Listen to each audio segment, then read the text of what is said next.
Welcome everyone to Midnight Cryptid. Hey amazing horror fans, thank you so much for joining us today. Before we dive into these terrifying stories, please hit that like button and subscribe to Midnight Cryptid so we can reach more people who love paranormal content. Your support means everything to us. Now, I want to know about you. Where are you watching from? Let me know your country or city. What time is it where you are? Comment down below. Which story scared you the most? I'm dying to know your thoughts. Do you have a paranormal experience? Send us your story. We'd love to share your experience on Midnight Cryptid channel and give you credit. Comment below or send us your stories. Now, let's get into some seriously creepy tales that will keep you up all night.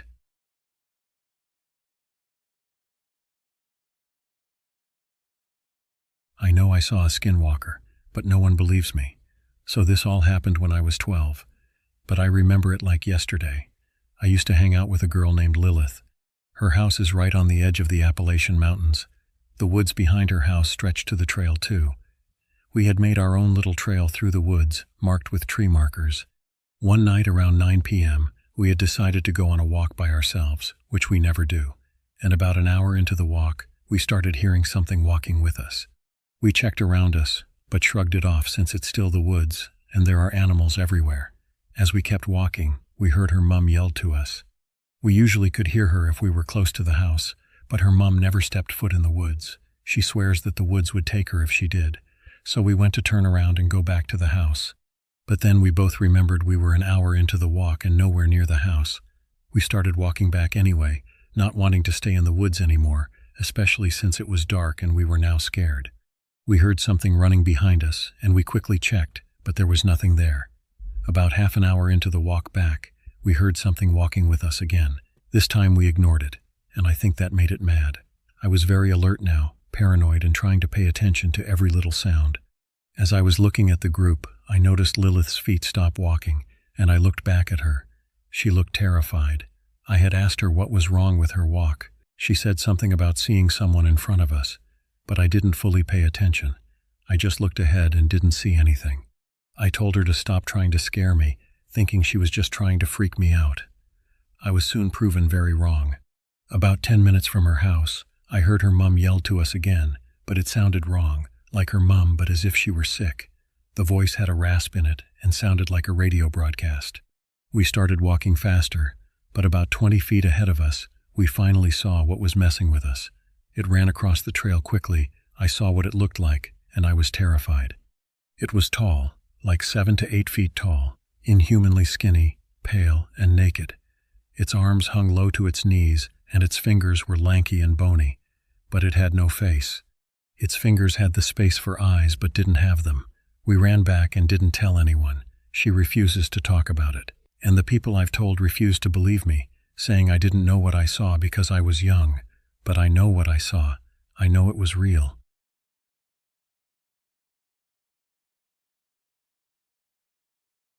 When I was younger, I used a Ouija board. After this, I would see this thing in my house, and it would follow me everywhere. It was extremely tall and was furry with very long arms and legs and a dog head. I only saw it in the dark or for a second, but it looked like it had blood on its fur. My cousin, the one I did the Ouija board with, hasn't encountered it, but has heard it. The first time my cousin and I encountered it together was while we were sleeping in my room. I heard my door open and my little sister's voice calling our names. When I looked over, I saw it staring at me, but for some reason I didn't really process what I was seeing and just went back to sleep. Then, in the morning, I completely forgot about it until my cousin inquired whether I had heard my sister enter my room the previous night, at which point I recalled what I had seen. She didn't look, so she never saw anything. We have also had many times when we heard it saying our names and our family members' voices. One time, it was coming from outside our gate in our backyard. Initially, I thought it was just a coincidence that someone with the same name as me was being called by their parents or someone else. Then it gets louder, and I look at my cousin, and she seems to hear it too. So I asked her, and she replied that it sounded like my sister was saying her name instead of mine. I decided to run inside with her, and as soon as we did, we heard a sound that resembled both a laugh and a growl at the same time. We were home alone at this point. It was the most terrifying day ever. What was this thing?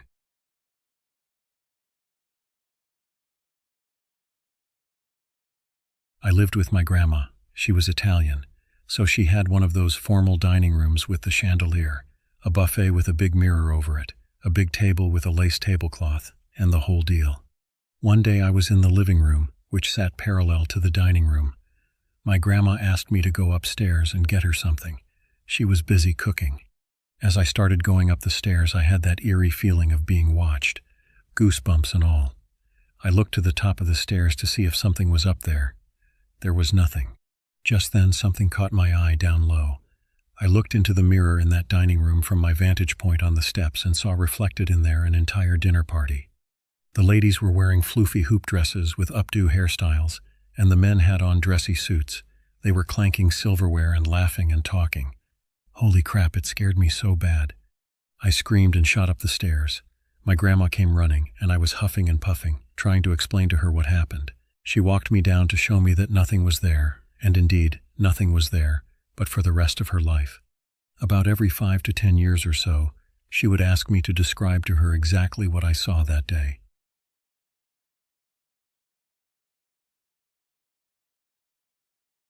I was convinced someone was watching me every night.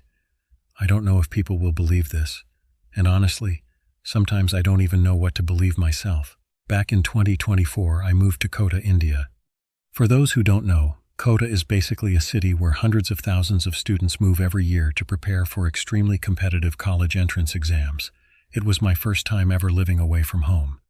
I'm from South India, and everything felt different there.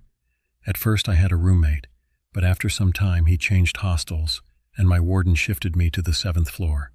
I didn't think much of it at first. But later I realized I was completely alone on that floor. There were 4 apartments, and mine was the only occupied one. The first month was actually pretty normal. I was busy with classes, studying, and tests. I was getting decent scores, and everything seemed fine. Around December, though, I started feeling something I can't really explain. It felt like someone was watching me all the time. You know that feeling when you suddenly turn around because you're sure someone is standing behind you? It was like that, except it kept happening. Every time I looked, there was nobody there. I ignored it and blamed stress. Then I started seeing black shadows. Not actual people, just dark shapes moving at the edge of my vision. Every time I looked directly at them, they were gone. I kept telling myself it was because I was tired. Then things got worse. I started hearing my name being called, not like a real voice coming from the room. It felt more like another voice inside my head. Sometimes it would just call my name. Sometimes it would tell me to wake up. I know that sounds insane, but that's the closest way I can describe it. Around that time, I was becoming really isolated. Some days I wouldn't even leave my apartment. I'd stay inside watching shows, eating instant noodles, studying and sleeping. Looking back now, I wasn't in a good mental state at all. One night something happened that completely broke me. I woke up and felt like something heavy was sitting on my chest. I couldn't move properly, and I remember feeling pure panic. Then I heard a voice. It sounded angry and desperate at the same time. The only thing I remember clearly is hearing, "Don't make the mistake I made." I don't know if I was dreaming, hallucinating, half asleep or what, but it felt real enough that I packed my bags the next morning and decided I was leaving Kota. The problem was that my train ticket was 2 days later. Those 2 days were, honestly, the worst days of my life. I was terrified all the time. I was having thoughts that scared me. I didn't tell my parents because I knew they would panic. Only a few friends knew what was happening, and they stayed with me as much as they could. I don't think they'll ever realize how much that helped me. When the day finally came to leave, I felt relieved, like I had survived something. During the train journey, around 2 a.m., the train stopped at a station. I couldn't sleep, so I stepped outside. What I saw wasn't paranormal or anything, but after everything I'd been through, it genuinely scared me. There wasn't a single person there, no passengers, no railway staff, and nobody. The station wasn't abandoned or damaged. It was just completely empty. It was dark, silent, and strangely clean. I stood there for a few seconds, and the silence felt so unnatural that I got back into the train without saying a word and just waited for it to move. When I finally reached home, I felt like I had escaped. I didn't even want my hostel clothes near me. I left them outside and later got rid of them. I went home, took a shower, and cried. I was exhausted mentally and physically. I thought everything was finally over. A few days later, after my entrance exam, I woke up during the night and saw another black shadow in my room. For a second, my heart nearly stopped. I started yelling, and my whole family woke up. The next day, I finally told them everything that had happened. The strangest part wasn't their reaction. It was my mother's. She just froze while listening to me. Then she told me that for months she'd been having disturbing dreams about me, and that's why she kept asking me to come back home. I never took those things seriously, but seeing her reaction genuinely unsettled me. My parents first took me to a psychiatrist. The medication helped me sleep properly again. Later, they also contacted a spiritual healer. I thought it was a waste of money and told them so. But the weird thing is that after that period, everything stopped. The feeling of being watched disappeared. The fear disappeared. The shadows mostly disappeared. It was like somebody had switched something off overnight. Even today, I don't know what happened. Maybe it was extreme stress, isolation, and lack of sleep. Maybe my mind was breaking under pressure. Maybe there was another explanation. I genuinely don't know. All I know is that those few months remain the most terrifying experience of my life. And even now, years later, thinking about that empty floor and those nights still gives me chills.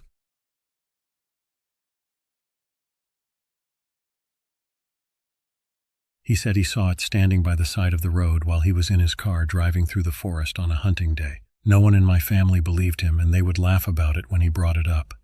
They would say it was a bear or something, and he hunted bears. So it seems like he wouldn't mistake a bear for Bigfoot. Fast forward to sometime in the early 2000s, I went on a website where people could report Bigfoot sightings. Out of curiosity, I looked for sightings around my general area. I saw that there were other sightings the same year, and in the same location that my grandfather had been hunting in when he had his sighting. I told him about that and pulled up the website so he could see, since he didn't know how to just use a computer. He was so excited to see that and felt so validated that he wasn't the only person who saw it. So I was happy I could give him that after hearing him bring it up for years. I grew up way out on the coast of the PNW Mountains. There are endless back roads that sweep far back into the woods or out to coastal wetlands. We were being teenagers just driving around one night, and we took one of the back roads we'd never been down before. It was closer to the bay, so there were areas of wetlands and muddy bogs. My friend suddenly slammed on his brakes, and we all faced forward to see a huge, low-crouched lizard-type thing. It was completely black, even with the headlights showing on it, and its stomach drug along the ground. When I say huge, I mean it. There was no way to drive around this thing as it took up the entire road from head to tail. I don't remember anyone saying anything. No one screamed or whispered anything. We were all choked in silence. Within a minute, it slithered at an alarming pace off the road and into the water.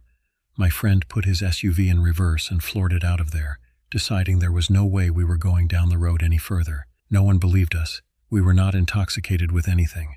None of us drank or smoked. And it wasn't until nearly 10 years later that my mom went out to visit my dad at a small fishing cannery he managed out in the same area. She would bring the dogs out there to swim, and out of the corner of her eye, she saw something huge and dark slump from the brush and trees into the water. She said a feeling of dread overtook her, and she started screaming for the dogs to get out of the water. I reminded her of what my friends and I saw when we were teenagers, and she believes us now. You truly never know what's lurking around the PNW coastal mountains. Nearly everyone I know has some paranormal story of something happening in those woods and hills.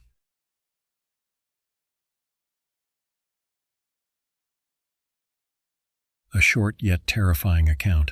I live in a bungalow, one-story building.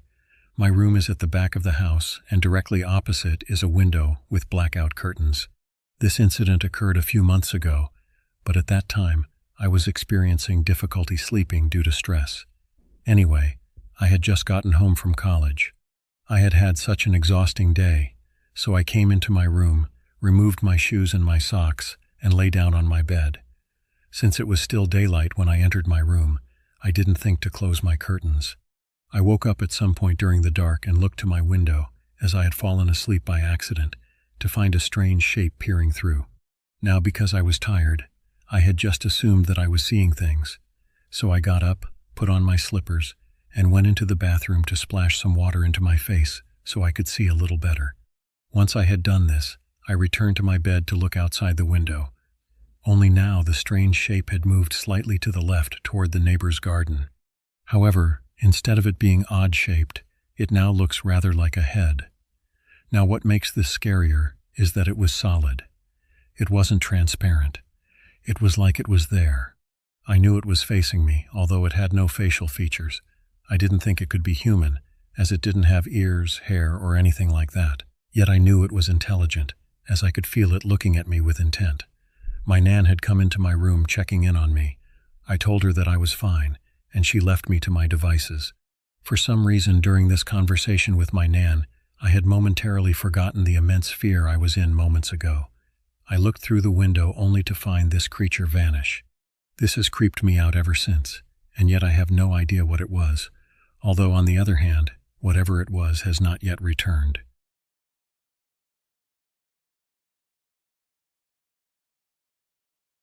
Most of the things I have seen I happen to have witnessed myself, so that's been helpful. Still, people don't believe the UFO story. 3 friends and I were driving home from a party. I was driving. I had had absolutely no drugs or anything to drink at all. My friends could not say the same. We came over the overpass after exiting the highway, and there was an enormous lighted disc moving silently at treetop level from right to left. It moved very slowly and made absolutely no sound. My friend in the passenger seat wanted me to stop, but I floored it. We did ascertain that we were not missing any time. That's not the only strange thing I have experienced by a long shot, but it's the one I mention the least because of the reactions. When I was a kid, I told my mom and grandparents I was scared to shower or take a bath by myself because I felt like there was someone in the bathroom with me. My grandma thought I was making it up, so she would force me to go in there by myself. Sometimes my mom would sit in the bathroom with me, but she wouldn't feel anything. There was nothing there to tell me someone was there. Handprints in the shower, steam, fallen objects, an open window, etc. So I couldn't definitively say, look, this went on for months. One night, my mom was working and my grandma refused to sit with me, so I had to shower by myself. I was terrified. I felt like someone was standing directly beside the tub waiting for me to get out. When I was done, I didn't even dry myself off. I just turned off the water and went to turn the lights off and leave. When I went to close the bathroom door, all of a sudden there was a shadow behind me. It was my height with ratty black hair and bright yellow eyes. I got startled and ran down the hallway, and whatever was there chased me. I ran into my bedroom and hid. I was so scared I started crying. My grandma asked what happened, and when I told her, all she did was laugh and tell me to stop lying to her. When I told my mom the next day, she got worried. When she asked my grandma if that's what happened, my grandma told her I was just making up stories and that she needed to stop indulging me. About a month later, my grandparents went on a vacation, so it was just my mom and I at home. We were in the living room watching late-night TV. Before bed, my mom got up to use the bathroom in the house and ended up seeing the same entity. This time, she saw it under the bathroom lights. It was a filthy little girl with matted hair, sharp teeth, and yellow eyes. She was crouched on top of the closed toilet just staring at her. My mom screamed louder than I'd ever heard her scream and slammed the door shut. She froze, then opened the door again. There was no one there. There's no way to get into or out of that bathroom except through that door. My mom told my grandma what happened, and she still didn't believe her.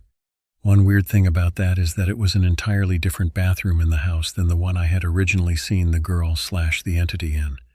Why my mom would have seen it, I don't know. The strangest thing is that no children have ever lived in that house besides my mom and my aunt, both still living my cousin and me. Only one family owned it before mine did before that. It was just an empty lot. This happened when I was around the 5th or 6th grade, so 10, 11 years old. And to this day, my grandma still doesn't believe we saw anything. It came at night. My grandma, who has now passed, was the most amazing woman I have ever known. I know this gets said often. We all believe our grandparents to be amazing. My grandma was the most loving, kind-hearted, open-minded, religious, and upright woman. She raised 3 children and was the wife of a World War II vet who had lost both his legs, so she was also his carer. She had his hospital bed set up in the living room next to the big picture window so he could see outside and look at their 30 acres of property.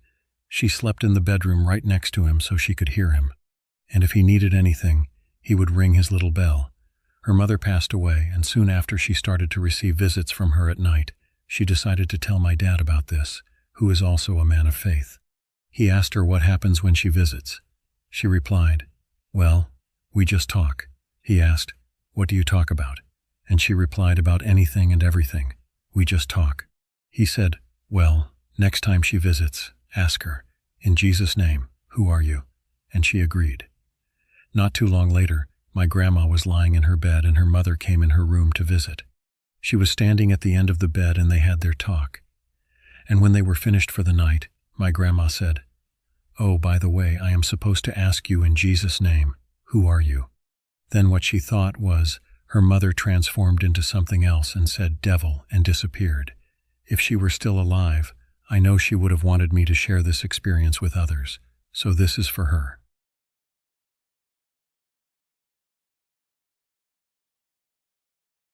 Strange encounter I had when I was 14. The year is 2014, summertime. I am 14 years old, and it is the school holidays. My group of friends and I would all get together and meet at our local church to hang out for the days, as this was our meeting spot, as it had a big open car park and steps. So it was a nice place to gather and hang out. My friends stopped the night at my house, and the next morning we called our friends on my mom's house phone to see if anyone was hanging out. My friends told us we're already out and we're at the church, so we said we're on our way. We began to walk from my house to the church, which was about a 15-minute walk. We got off the main road and took the gravel path that leads directly to the church. My friend and I finally arrived at the church and our group of friends wasn't there. We were confused when our friends said they were at the church, but weren't. So we checked everywhere from the car park to the steps, but they were nowhere to be found. The church was closed and the lights were off. As curious kids, I remember cupping my hands and putting them to the church glass window and looking into the main room where the lights were off and it was dark and closed. Then this is where things get really freaky. My friend and I both knew we would have to walk back to my mom's to use the house phone to call our friends to see where they are. We're at the church and there's no sign of anyone or anything, no cars, no lights, and no one around when our friends said they were. So my friend and I begin to head back as we're frustrated. And just before we start walking back from behind the church, we both hear a really beautiful, angelic, feminine voice make a very loud, lovely melody-type sound. We both freeze, stare at each other, and start running up the gravel path as we are both scared. We finally get back to my mom's house. So we call my friends and I ask them, "Where were you?"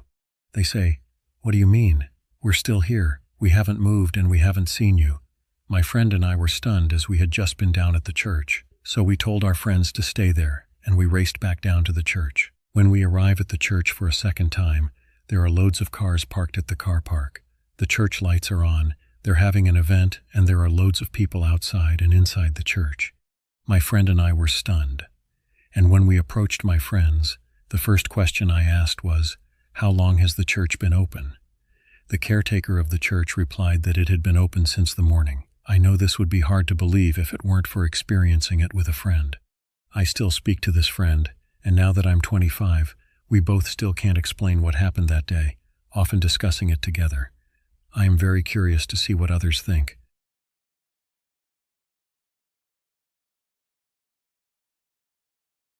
I'm so scared of this stuff that I deny the existence of things I really have experienced.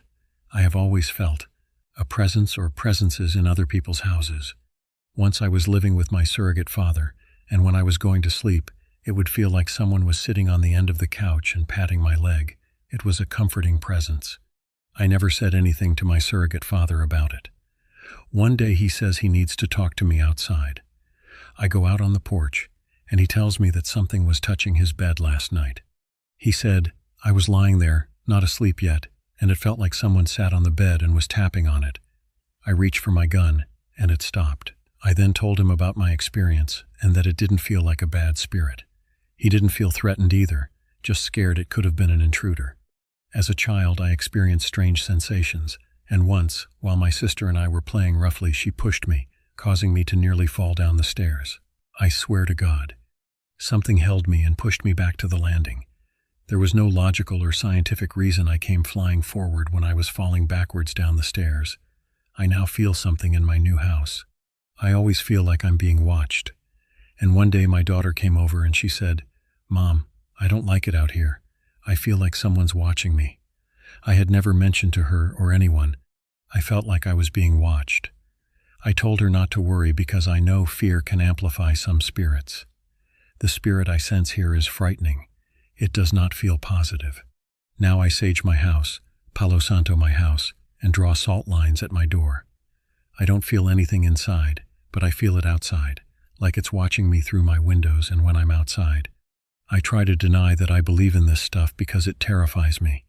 Is there a way to cleanse the property?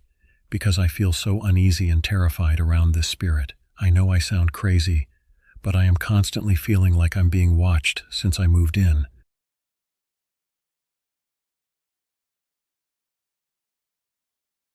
It's not me, but my grandmother said that she once saw a person flying in the sky around dawn. She had woken up and looked out the window. She said the person was wearing loose pants, a turban, and shoes with pointed upward curving tips. When she stared at the person in shock, she said he smiled at her. She explained that she was so shocked and scared that she quickly closed the window and stayed awake until morning. For your information, she says this happened in the 80s. Most people, she told, didn't believe her, and honestly, I also find it strange. I assumed it might have been just a hallucination, but she insists what she saw was real. But who knows? Anything is possible.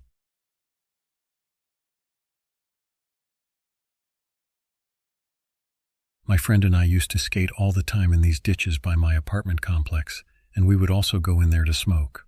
One day, we entered one of the tunnels and subsequently a slightly smaller, by a few inches, probably about 6/7 of a foot in diameter, tubular tunnel to roll some joints. I would like to emphasize that we had not smoked at all that day and were completely sober. The way the acoustics in those ditches worked was such that you could hear someone approaching before they even got to the tunnel, especially because the floor of the ditch and all of the tunnels were littered with rocks of all sizes. There was absolutely no way to not make considerable noise, and we were professionals at keeping aware of our surroundings for anyone incoming at this point. There was enough light coming in that we could see outside, but we were far enough in that we wouldn't have been visible to anyone looking in. As we were sitting there, we saw the silhouette of a person's head and torso lean over and peek into the tunnel, and this being our stomping ground, we weren't scared initially and called out asking who it was, both of us pretty shocked that we had missed hearing their approach. The figure didn't answer and leaned back out, then back in, then back out, then in one more time. It was at this point that my friend and I went quiet, just sort of short-circuiting. The figure leaned back out the third time, and that's when what I can only describe as a giant manhole cover or something else circular. The exact diameter of the tunnel rolled over the opening and the tunnel went pitch black. When the light went out, it felt like the air had completely stopped moving and there was total silence. In that instant, I felt a terror and panic rise in my chest that I have seldom felt before or since, which, again, strikes me as strange even today because we ran into all kinds of nonsense down there and just met trouble without a second thought. We both held our breath because we were scared to make any sound. After what felt like an eternity, the cover rolled off and light came back in, followed closely by the silhouette of a big black dog passing the opening, going out of the tunnel. And to go back to what I said about acoustics, this all happened with absolutely no sound, total, complete silence. Not even birds or traffic outside. After the dog passed, we bolted out of the side tunnel and then through the main opening that was a few feet away, and there was nothing out there. Again, we didn't hear anything or anyone coming in or out, and also didn't hear any sounds of any kind during the whole occurrence. The friend I was with confirmed afterward that he saw and felt all of the things I just described.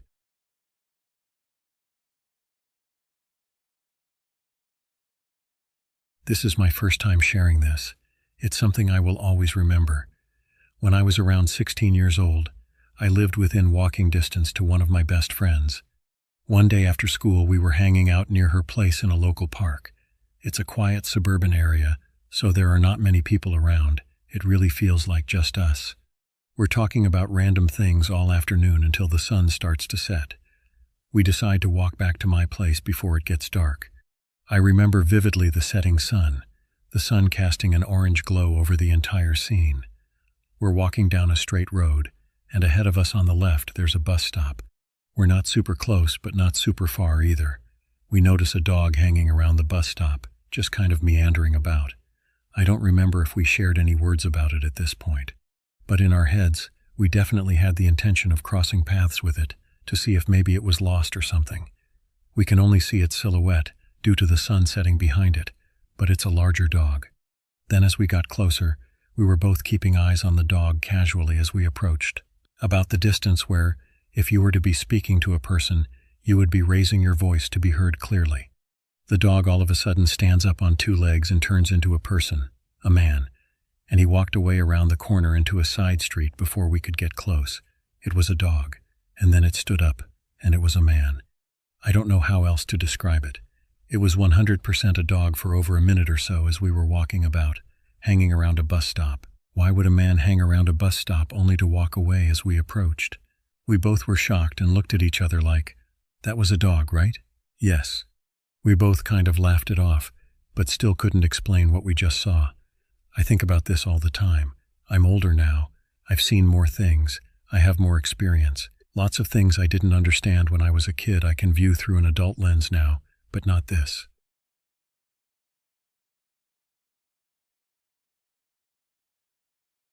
I saw the weirdest thing on my porch last night, and now I'm scared to go home. Last night, around 11 p.m., I was sitting on my couch playing some games. I had all my windows and sliding doors open with the screens in place because it was nice out. I live alone. I noticed out of the corner of my eye a small cloudy white blob floating around low to the ground on my porch, just through the screen door. I assumed it was the possum who lives under my house and ignored it. Then my cats started freaking out. They never react to the possum, so I got up to look closer. I stood there completely frozen for about 15 seconds. This thing had no discernible form. It was as if the fog itself were trying to take shape. I watched it drift around in the dark. Then it rapidly rose up off the ground about 6 feet. I could not see any eyes, but I felt very strongly that it was looking at me. As soon as I moved to shut the sliding door, I heard something running through the woods. Besides that, this thing gave off no sound or light.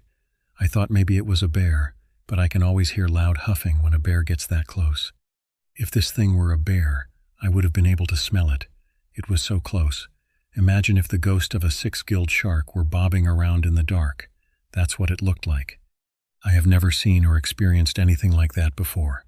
I'm at work now and actually dreading going home tonight. I did not sleep last night. Please, any insight would be appreciated. I have no clue what the fuck that was. An ice wraith from Skyrim? Hell if I know. I have never felt that kind of deep primal fear before.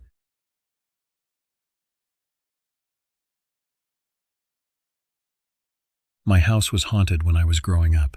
It was on the south side of Chicago in the 90s, and basically my entire family lived there. Grandparents, aunts, cousins, great-uncles, great-aunts and siblings anyways. I always felt like something was watching me. We played with the Ouija board a few times, and my grandpa would always find it and snap it in half and throw it away. He was very religious and opened the local Catholic church every morning. The night my grandmother died, she told me goodbye in a dream. I sometimes would hear something calling my name.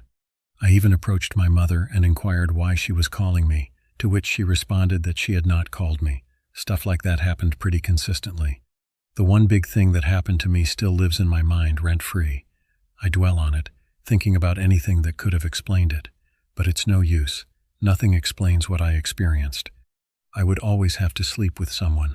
I could never sleep alone due to my fear. One night, I slept in my grandfather's room after my grandmother died. I can't really remember how long it was afterwards. I never slept in there, but didn't know where else to sleep that night. I go in there and sleep on the bed. I fall asleep and something wakes me up. My eyes shot open and I was compelled to sit up and look in the closet. It was like mind control. I don't know why I did it. It just felt like it needed to be done. My eyes had adjusted to the room and I could make everything out. The pictures of Jesus, Mary, the crosses, and various Bibles/books are in the room. But when I looked in the closet, all I saw was pure black. It was like a void. No light could penetrate. It was the blackest black I had ever seen. 2 red eyes were sitting in the blackness. They almost looked fiery, like red rows of opaque hues of red coming off them. My adrenaline dumped into my body, and I laid down and shut my eyes.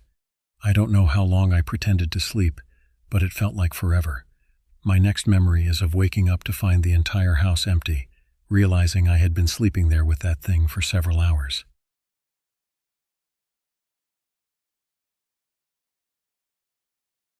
This actually happened to me.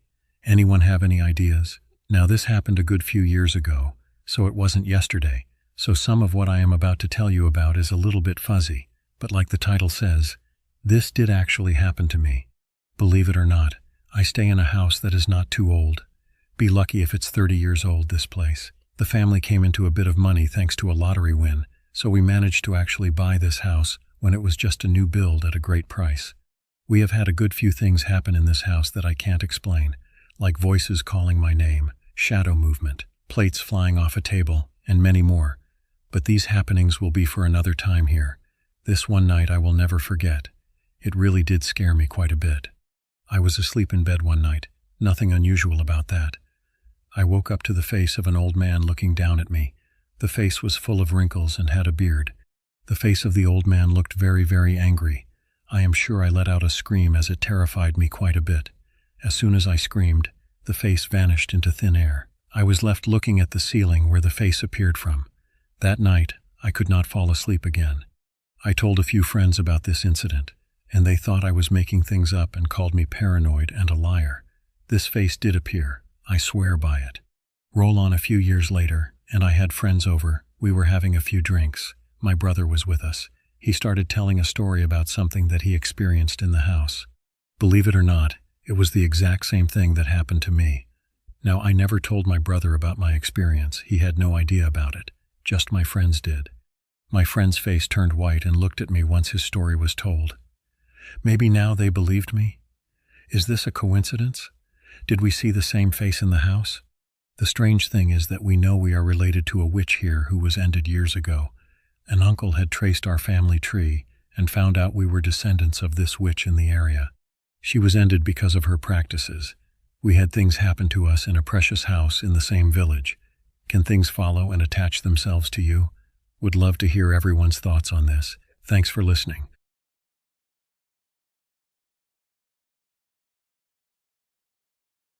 I saw somebody in my backyard. Nobody believed me until my little sisters saw the exact same thing years later. I used to live in a house with a large piece of land for parking and gardening, and near the end, we had 2 rooms where my dad stored random things. He is an engineer.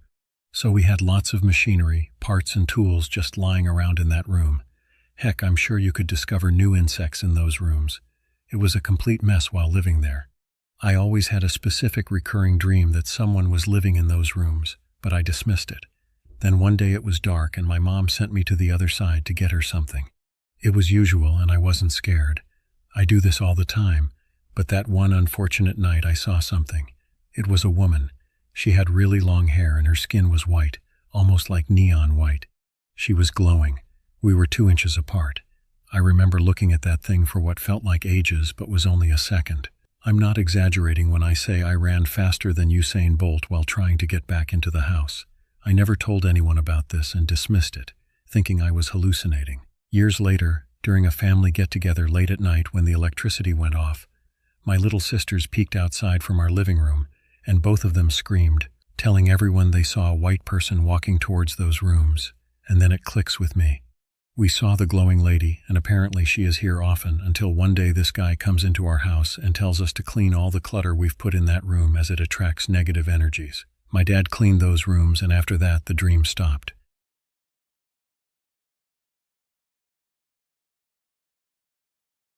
When I was a freshman in high school, I used to sneak out of my house late at night with a friend of mine to run around the neighborhood and try to link up with girls, haha. My bedroom is on the 2nd floor, and the way we used to do it was I would lay a ladder outside behind the bushes before going in for the night. Then, late around midnight, my guy would come over, set up the ladder, I'd hang and step down, and then we'd stash the ladder until returning. This got tedious and risky. So instead I bought rope and tied it around a weight set inside my bedroom so I could crawl down myself and crawl back up myself. When I went down, I'd throw the rope around a tree branch so there wasn't from any obvious vantage point a rope for a stranger to just crawl into the house. Anyway, when we wrapped up our shenanigans one time, I said farewell to my buddy since I could now get back into my room unassisted. I am a few houses down from my house, and I hear music. It's eerie, sounding like parts that are leading to a jump scare in horror movies. I creep up to the neighbor's backyard and peer through the bushes. There are maybe 15 people there, all wearing costumes of varying sorts. It is not near Halloween at all, so I'm kind of just watching for a sec, intrigued. Then I noticed that someone across their lawn was locking eyes my way, and I was like, oh shh. I frantically leapt to dip home. It's just 2 houses away. I throw the rope down and start climbing up to my room and get my hands on the windowsill and start to pull myself through when I get a cramp and have to just hang for a sec. I realize I need to muscle it out, so I get myself up and pull myself through the window. And as I turn around, those same people from the backyard are all staring at me, deadpan, motionless, hands hanging at their sides, no expression, no commentary, just looking at me. I'm waiting for something normal or natural like, hey, or were you spying on us, or something. But nothing. We stared at each other in silence for probably a minute, but it felt like an eternity. Eventually, I just closed my window and blinds and wondered what had just transpired. My adrenaline spiked so I can't sleep, but I had to eventually put my window screen back in or my parents might conclude I was sneaking out. I opened my blinds and window to put the screen back, and to my shock, not a single one of those creeps had moved an inch, still staring. I didn't get the chills the first time because it'd be a natural response to chase down a stranger that was in your business. But this time my hair stood straight up, chills ran down my spine, and I slammed my window back shut. It had been at least an hour between seeing them the first and last time. I shook there alone in my bed until I passed out. Without any rational explanation, I attributed the experience to a type of hallucination. I was not on drugs. Like, this happened so quickly. There's no way those people all conspired to be statues for over an hour just to be freaky. Whatever happened, it was unexplainable. I didn't even tell this to the friend I snuck out with. Just crazy lol.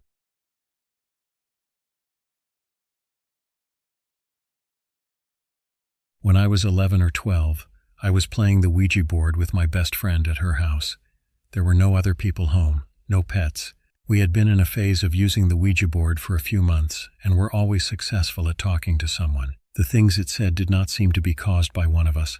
I trusted her very much, and we had been best friends since we were in kindergarten. On this day, we were asking the spirit ways they could prove their presence. We asked it if it could make something disappear. And it said, yes. We put a cookie in the middle of the kitchen table, went back into the living room and asked it to take the cookie. When we went into the kitchen, the cookie was gone. My friend never left my sight this whole time. We were so freaked out that we ran out of the house. We eventually got the courage to go back inside, and we got back on the Ouija board and asked to connect with the same spirit. We asked it to do it again, and we repeated the process. Again, no one else was home, and my friend never left my sight. It worked again. A few days later, we invited another friend from the neighborhood to do it again and have another witness. It worked again. We were all so terrified that we ran outside again. The other friend never went back to my best friend's house ever again. We stopped playing with the Ouija board after that. I have never told anyone else about this because I know no one would believe it. But it is 100% true, and I never touched a Ouija board ever again. We had one in our house that belonged to my older sister, and I begged my parents to get rid of it, and they did. I'm not sure what they did with it. It was not the same one that my friends and I used. When my sister was older and moved out, I got her bigger bedroom. I was always so freaked out by the closet, where she used to keep the board.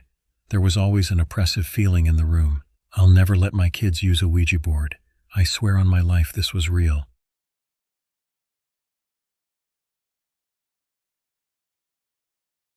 My best friend and I used to ride horses in a park area in the hills, near our home. One day, we found ourselves returning home a bit later than usual. My horse became spooked and wouldn't continue home. We decided to get off and walk the rest of the way, pulling the horses with a lead rope. We walked past the tree line, and we came upon 3 people in radiation suits carrying instruments. The people were blocking the only way out, so we continued forward. The really strange thing was, the closer we got, the further the people walked backward away from us. We finally got on the horse and got out of there as fast as we could. I always wondered what they were doing. They weren't spraying anything.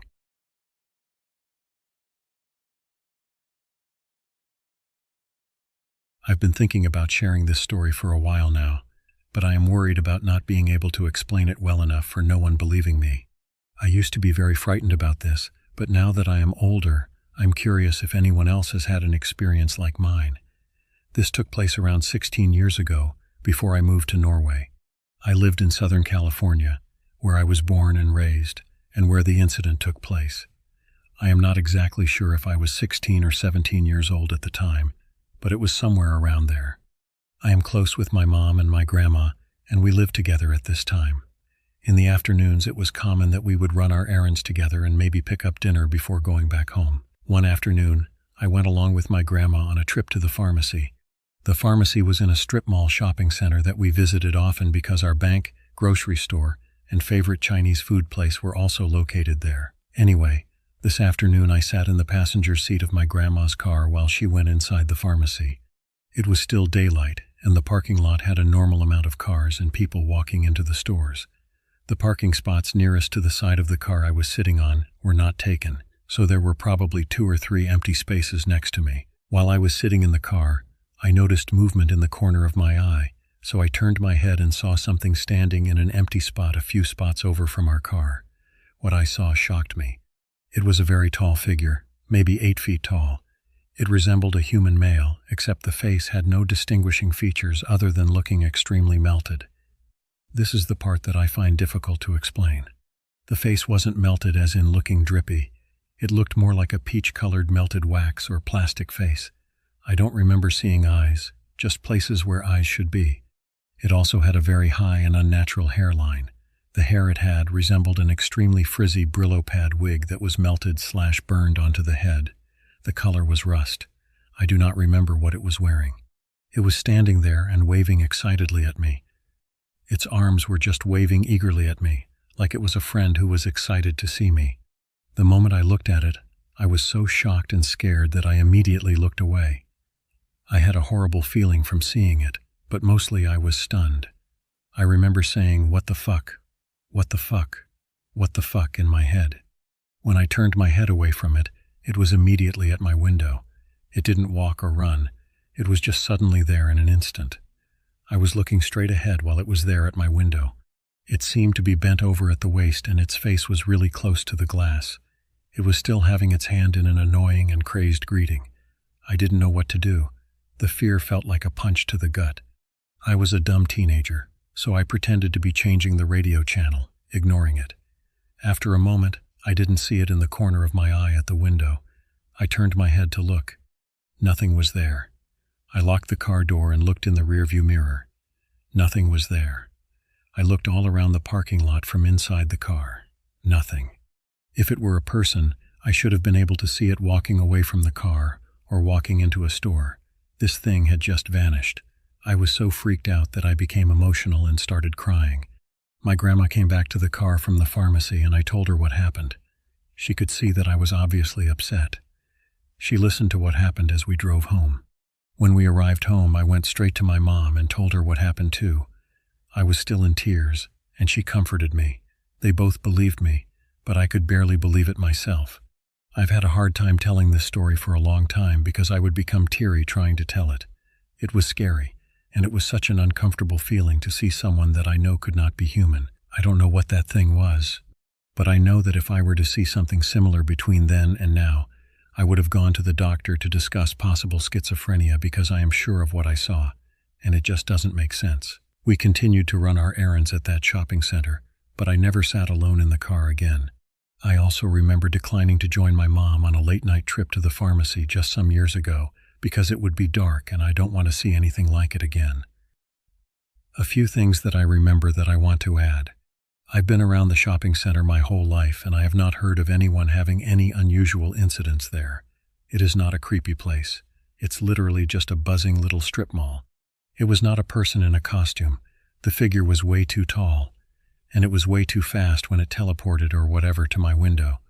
When it was at the window, it seemed to be smiling. I wouldn't look directly at it when it was at the window, but I saw its expression in the corner of my eye. I am not afraid of clowns, but it did seem clownish in behavior. The way it was waving at me furiously and smiling. I had not seen IT or heard of Slender Man or seen any movie like it around this time. I was not interested in horror films, And I wasn't yet reading horror/ghost stories on the internet. The figure was not see-through, misty, or anything ghostly. Just extremely real and horrifying to look at, yet not of this world.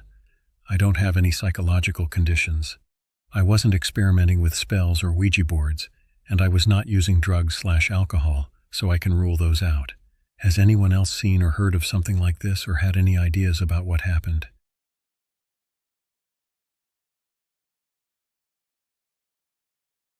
My cousin bought a cabin in the mountains, and I went to stay the week with him. We were up late, talking around 3 a.m. while laying in our bunks.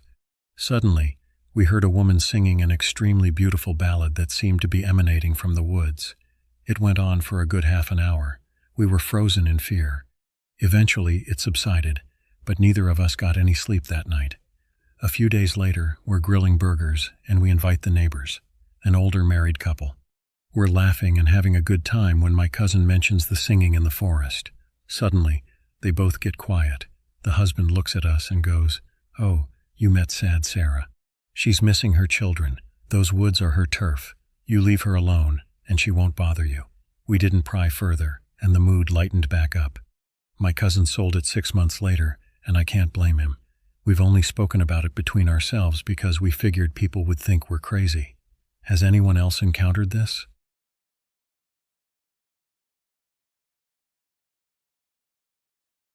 Something was watching me. I live in Virginia, and there's an Appalachian Trail about 10 to 20 minutes away. When I was in 3rd grade, I had to go to a landmark somewhere in Virginia for a history project, and I got assigned the Appalachian Trail. I didn't mind. My aunt and uncle lived there, and I loved to visit. The first time, my mom and I got the location mixed up. We went somewhere similar but not quite there.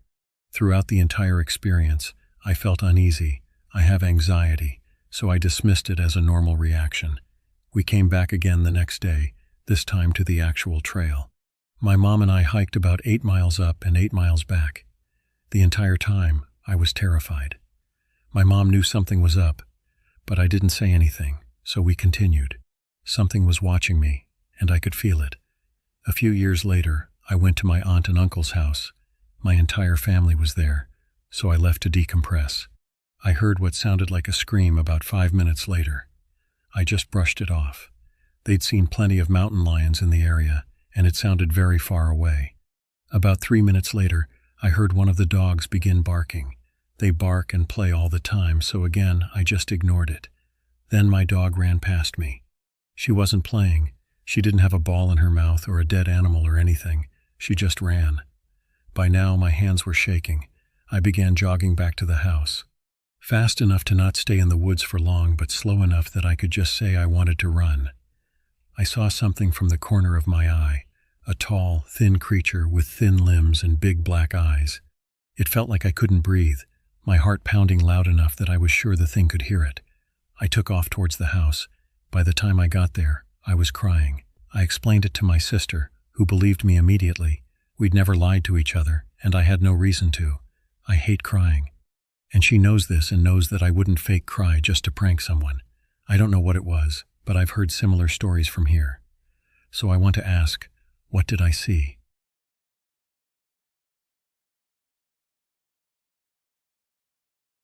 When I was younger, I was staying at a friend's house with my sister. We were sharing a bed. The bed was against the window, and there was a tree outside the window that cast all sorts of shadows into the room. Anyways, everyone was long past asleep when I woke up suddenly in the middle of the night. Back then I was a pretty heavy sleeper, so it was definitely not my norm, but I could easily chalk it up to sleeping in a different place. I was about to go back to sleep when I saw the shadows ripple. It wasn't exactly the shadows themselves moving, but rather like I was seeing them through a layer of water. I just lay there for a while, not fully comprehending what I was seeing, when all of a sudden I felt something grab my ankle. I was violently dragged backwards towards the edge of the bed. I was desperately clinging to the wadded-up bedding while the lower half of me was being held in the air. I tried to yell for my sister, who lay in the bed undisturbed, but no sound left my lips. I was terrified. I dangled there for what seemed like hours, but also just seconds, trying to get my sister to hear my mute screams when suddenly I was let go. As soon as my feet hit the carpeted floor, I felt the terror drain from me like exhaling a giant whoosh of air. I lay there for a few seconds, half on and half off the bed, not really understanding what had transpired. Then I did the weirdest thing. I simply crawled back into my spot and went straight back to sleep like nothing happened. I woke up the next morning, instantly recalling the incident. I went over everything in my mind and was about to dismiss it as a vivid nightmare. Even though I wasn't prone to nightmares at that point of my life, I sat up and couldn't help notice how stiff and achy I felt. I was going to pass that off as sleeping in a strange bed, although I was a teenager and could sleep just about anywhere. Maybe I just slept weird? Then I threw back my blankets, and that's when I noticed it. I had bruising around my ankle and up and down my legs. They had no real distinguishing patterns, and I bruise extremely easily. Could I have just got these bruises from running wild adventuring in the woods like I tended to do at the time? I am someone who, to this day, wakes up with bruises. I have no clue about the origin. Could that be the case here? Of course, the more I thought about it, the more questions came to mind. If it all happened, how could my sister's sleep not be disturbed? Why was I unable to call out to her?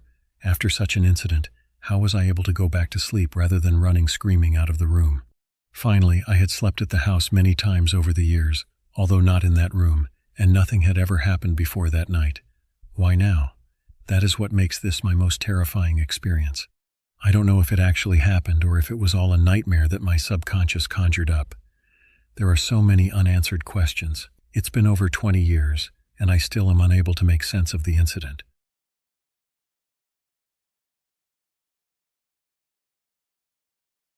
Nobody believed me until now. Good morning, everyone. I have always been really in tune with spirit and knowing when there are other presences around me, which brings me to my story/question. My grandmother's house was always one that was warm, inviting, and full of nothing but love and wonderful memories. However, the upper level of that house always gave me the worst feeling. I was actually afraid and refused to go up there.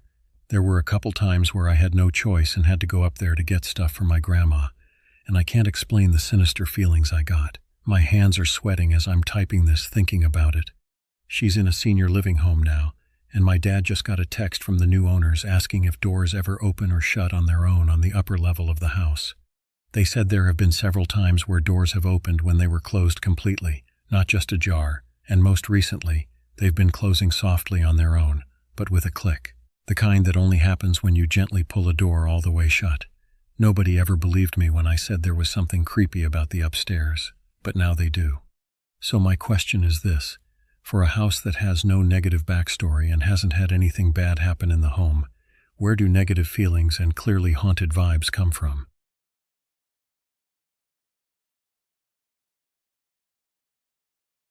Terrifying moment of my life. This is a true story. It genuinely scared the hell out of me and still does. I was around 15 at the time. I used to sleep with the door open, and we usually left the hall light on at night. One night, I suddenly woke up and looked at my doorway, where I saw a woman standing. I can't remember exactly what she was wearing, but I remember she had blonde hair, yet the face was blurry and hard to make out. At this time I was living with my grandma, so I thought she might be checking on me, and I called out, "Nana," but there was no response. I called out a second time, but it was still just standing there watching me. I called out a third time, this time louder. Because I didn't understand why the person I thought was my grandma couldn't hear me, it then turns and walks into the other room. At this point I was extremely freaked out, but I still believed it was my grandma.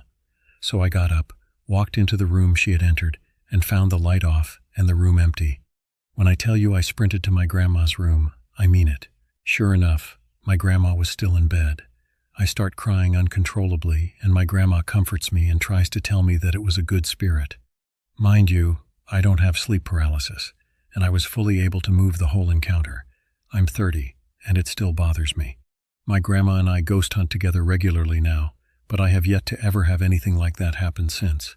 Just wanted to share. Does anyone else have a similar story?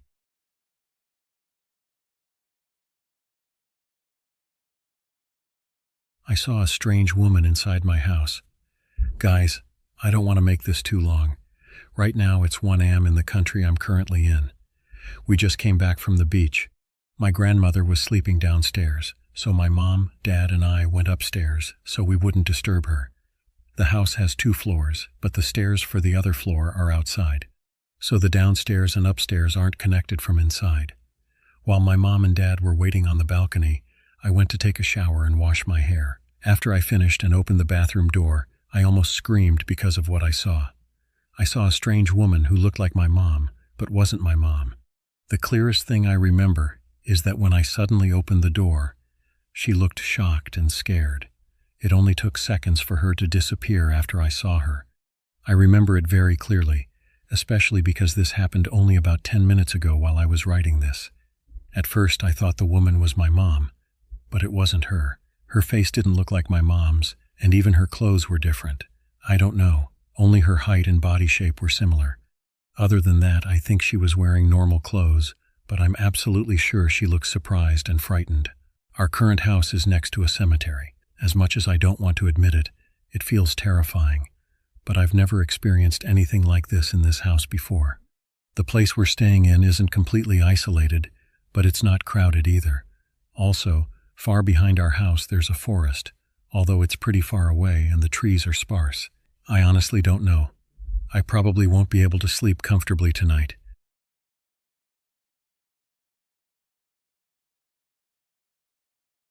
Scariest moment of my life. Long story. It was a late night, about 9 or 10 p.m. I got in the car with 4 other girls and 3 guys. Let's call them Kylie, Leslie, Sarah, and Maria. And let's call the guys Noah, Alex, and Sammy. We were on our way to Gainesville just for fun, photos, and a night away from home. We got to Gainesville about 2 hours later, around 1,130 or 12. We took photos at a basketball court and then headed to the nice hotel about 7 to 8 stories tall. Across the street was a small Wawa. We were next to a highway where a bridge crossed over the intersection. And adjacent to the intersection was a forested area filled with many trees. We went. After settling in, we went back out to the parking lot to smoke while everyone else drank. Me. Little did I know the scariest moment of my life was about to occur. Everyone was in the parking lot except Sammy. We all were smoking and drinking until Leslie started getting scared and walking at a fast pace away from the group. All the girls said she was just trying to play around or that she was tripping.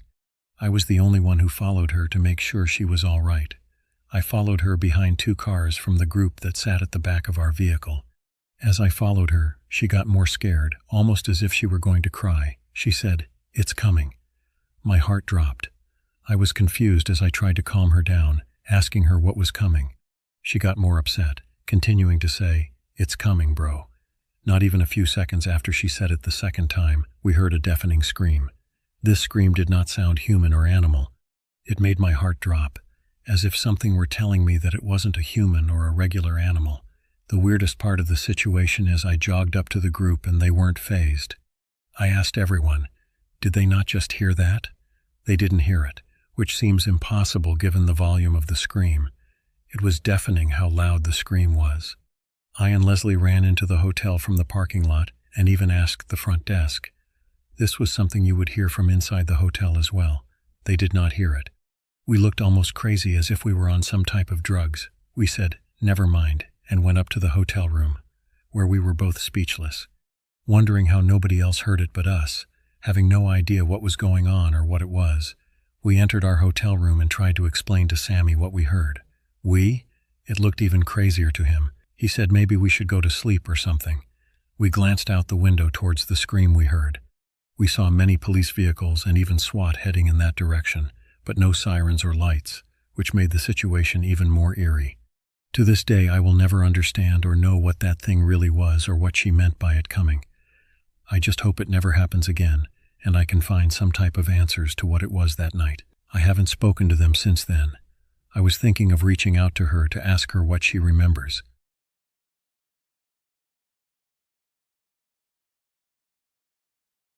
It wasn't scary, at first.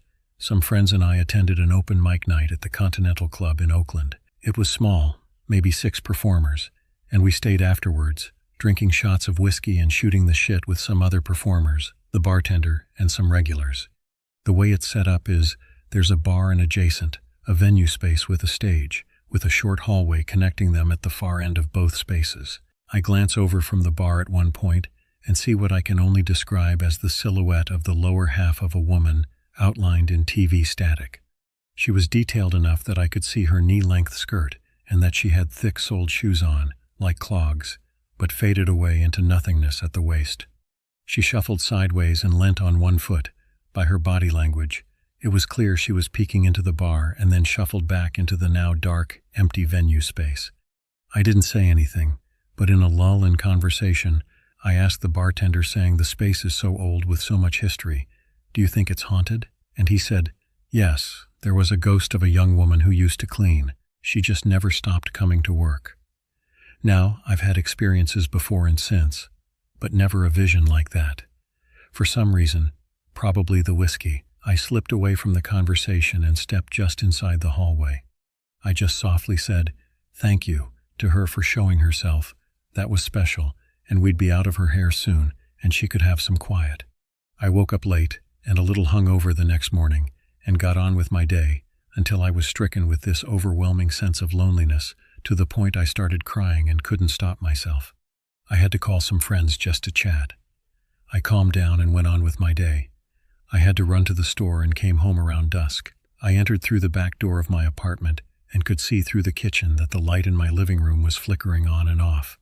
It was an old apartment and had some sketchy electrical work, so I was mostly concerned, especially because the flickers were accompanied by a loud snapping or clicking sound, so I went straight into the room to investigate. The light was not flickering, it was clicking on and off. The noise I was hearing was the click of the switch as it flipped itself up and down. I sat there stunned, watching it happen for a moment, before booking IT back outside to my car. I called the same friends I had earlier, as they were nearby, and once they picked up, I didn't even know what to say. I finally, vaguely in a panic, explained I thought someone might have been in my apartment and asked if they would come and check it out with me. They begrudgingly agreed, and we went through the place from top to bottom. After that, they left to finish their dinner, which I had interrupted. I was so freaked out I stayed up until 5 a.m., scared to go to sleep. I finally just had to do something to make myself feel better, so I stood in the room and said, "I know you're lonely, but you can't stay here. I'm sorry, you need to leave, please." And I swear this diaphanous black stuff flew past me and out the open window in the adjoining room. It was like how a very light piece of black silk fabric moved if you threw it in the air and snatched it up as fast as you could. I felt the wind of it rushing past on my skin, and the kicker, I was in fashion school at the time and was curating a massive mood board of magazine pages and sketches on the nearest wall.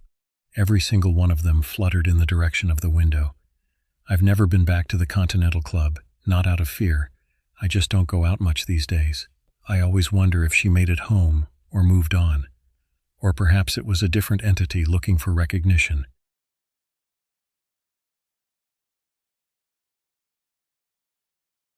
Scariest thing to ever happen to me. It was mid-August, 2011, and I was a young person with no money for college, no job experience, and nowhere to live. I spent most of my time couch surfing and job hunting, looking for anything that might add some stability to my life.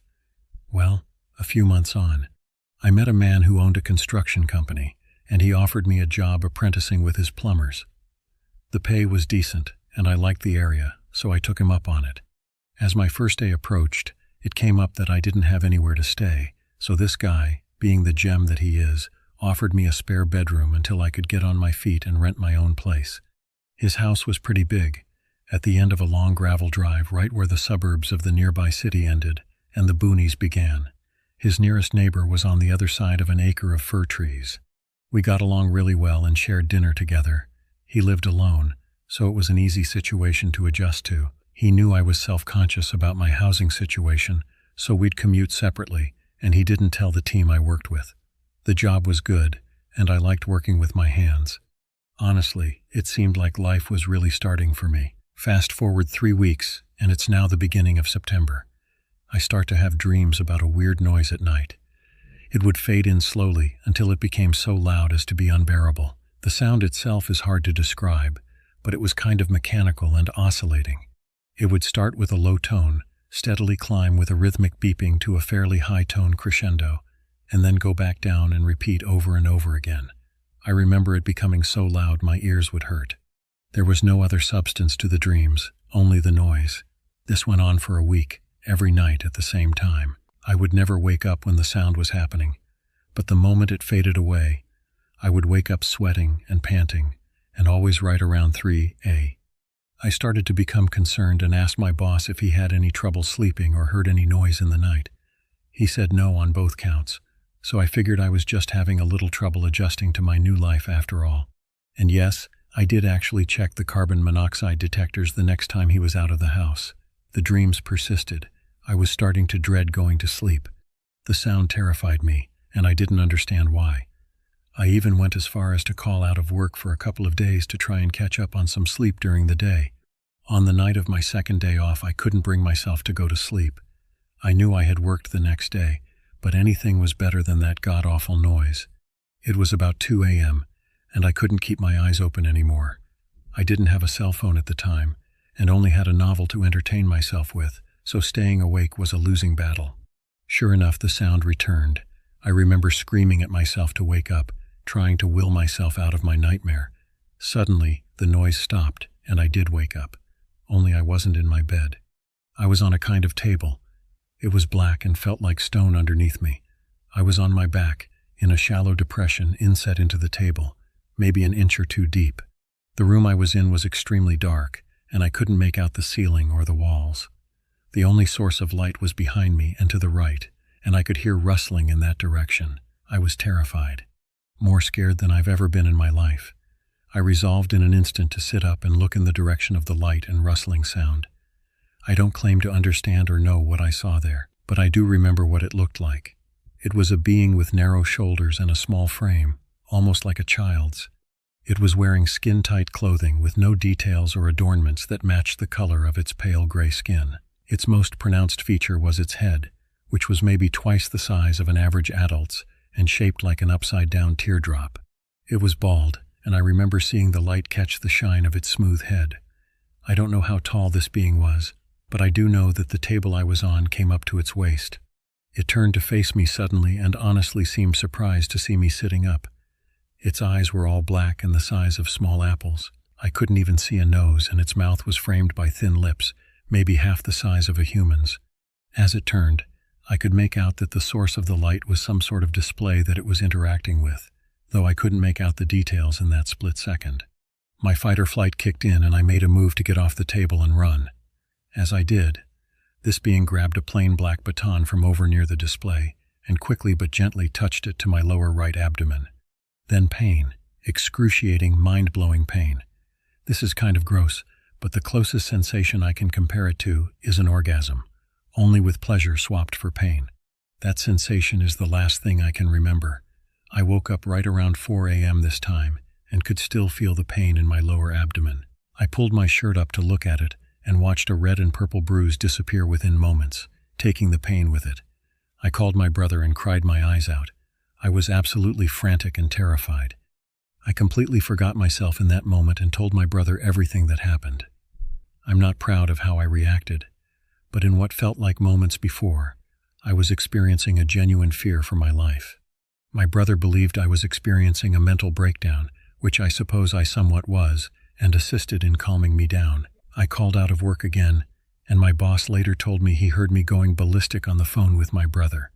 I told him we had a family emergency and left it at that. I've never heard the sound again since that night. Now I don't have any videos, photos, recordings, or the like. All I have is my story, and while I'm sure most who listen to this will find a way to explain it away or brush it off, I can at least say this. The experience remains the single most frightening thing that has ever happened to me. Anyways, thanks for listening and letting me get this out there.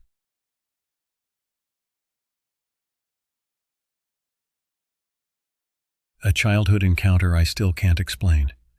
When I was a child, I experienced something truly peculiar, and to be honest, I still cannot comprehend it. It was getting dark out.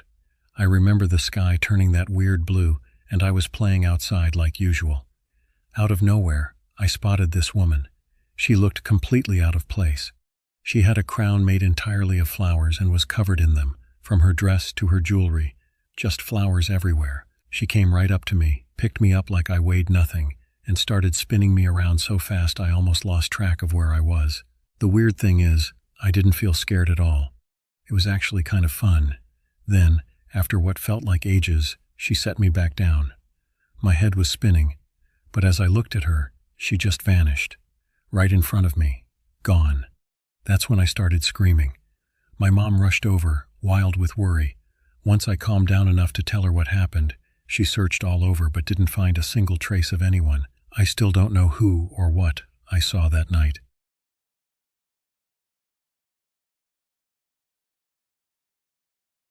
The story no one believes. One day, I was about 14 to 16 years old, I think, was watching the family dog, Athena, husky, and I kept hearing creaks around the house. I kept quiet and listened closely, and I swear I heard footsteps, which is weird because no one is home, so I woke up Athena to see if she would react to the sounds. She seemed very unsure, like uneasy. I start to freak out and call my best friend B, same age. B, I am terrified. I think someone is in the house. Instead of calling 911 because I was gaslighting myself, lol. But also because I know that there has always been paranormal activity in my parents' house. V said something on the lines of, I am babysitting my sister. If I came to help, I would have to bring her. I said, dude, I'm freaking out. I need you here, or something like that. V comes into the house with her sister K, who is about 8 to 10 years old. We both grab knives and go to the basement. We worked our way from the bottom to the top and cleared each room. As we neared the second floor, I could hear footsteps, but quietly, I start to feel really uncomfortable and ill. Went first into my parents' room and cleared it. We need to check the attic, B yelled. I said, we have to search every room first. We start to walk towards my room, my brother's room, and our washroom. They were side by side, my room, his room, and the washroom, as B walks out of my parents' room, my door. My brother's door, and the washroom door slammed shut. Keep in mind no windows were opened, and there are no windows in that washroom. I was hanging on to K for dear life, and we jumped so high that I felt like I was in heaven, LOL. We opened the washroom. Nothing. My room. Nothing. My brother's room. No one and nothing. My brother has an attic in his closet, and so do my parents. So we check my brother's, but it doesn't move. We recorded videos on Snap while using a hanger to try to push up the attic door further. I swear it moved like 1 centimeter, but nothing more. We went to my parents' room and pushed, and it looked like it was glued shut. We start to calm down, and B and her sister leave. Now fast forward. I think it's about a year or so later. My father was in Latvia. My father was in the military. My brother and his girlfriend were over at the house. I was on Skype with a person named Jay, and I said I felt so uneasy, like someone was watching me. Jay, well, we're on Skype. Maybe that's why. Me, I think I can hear someone, but everyone is asleep. I look over my dogs. Now I have 2. A German Shepherd named Steel and Athena, the husky. Steel was about 130 pounds purebred. The German Shepherd looked extremely scared, and Athena kind of behind him. My mother sleeps with the door open when my father is away/overseas, so the dogs can walk around and protect the house. I felt really bad, but I tried to push both of the dogs out, and they hardcore refused. Like brakes were on every single leg. They were not moving. I literally said, I am so sorry, but you need to protect Mom. Steel and Athena reluctantly left my room, and as they left, Jay and I heard stomping but running up the stairs extremely fast, so I closed my door and locked it. I listened closely. The stomp stopped at the top of the stairs, but now there are footsteps coming towards my room and my brother's room. I shit you not. The footsteps stopped at my door. It felt like it was 20 minutes later, but it probably was 2 minutes. I could hear a footstep back away from my door, and I was like, hey, I need to go and get some sleep. I can't deal with this RN. The next morning, my mother is talking to my father on the phone. I swear I heard my mom say, babe, it sounded like someone was in the house last night. I even felt someone sit on the bed. And when I looked, no one was there. Hours later, I decided to look around the house and see if anything had moved. Everyone is gone, and I'm at home, alone. I even checked my parents' room and my brother's room. I went into my brother's room with my heart beating out of my chest, looked around and was like, okay, nothing moved. Let's check the closet. Everything seems to be fine/normal until I look up. The attic that was once in my brother's room is now gone. I called B, and she said something like, "No ducking way." We told everyone. My brother, I, B, K, and my mother remember there was an attic, but my father says there was never an attic and gets extremely defensive about it. So remember how we took videos on Snap? Well, I asked B to send them to me so I could prove to my father that there was an attic. The vids don't load and haven't ever loaded since the attic disappeared. My father now has convinced my mother that there wasn't an attic in my brother's room. Side note, I got to pick rooms when we moved for the last time because my brother picked the room in the last house. I went into both rooms and checked them out. I walked into the room with my brothers, saw the attic, and immediately said, "Well, that's easy." I picked the other room. I don't want to have an attic in my room. To this day, the attic has not been found. I honestly have no idea if you or anyone will believe me, but this actually happened. Another side note, I used and sometimes still do ghost hunting. I have ghost hunting equipment and have picked up on multiple ghosts/entities, especially in my parents' house. My favorite one is named Dave Lowell. He lives in my closet. One time he got me in trouble during a sleepover. Basically, you know the Victoria's Secret pink dog. Well, it went flying and hit my wall, and my mom stomped into my room and said, "Be quiet. I am trying to sleep." This is when I started to look into ghost hunting equipment. 2 years ago, I went to Mexico and bought 4 Mayan skulls that were glued onto this small little plank. When I had gotten back home, I ripped one of the skulls off the plank to give it to an ex of mine. 2 days later, I woke up in the middle of the night around 2 a.m. And as I'm slowly blinking, I see the most FKD up-looking demon at the side of my bed looking into my face. I remember it like it was yesterday. It had very tall, long, bony arms that went down to its knees. It was very thin, like it was starved, with wet hair that touched its shoulders. It had gray skin and red eyes, and was only wearing this little piece of fabric covering its privates. It looked like it crawled out of a sewer or something. When I tell y'all, I jumped up, and it was no longer there. Heart pounding, too scared to go back to sleep. Definitely the scariest thing I've seen in my life.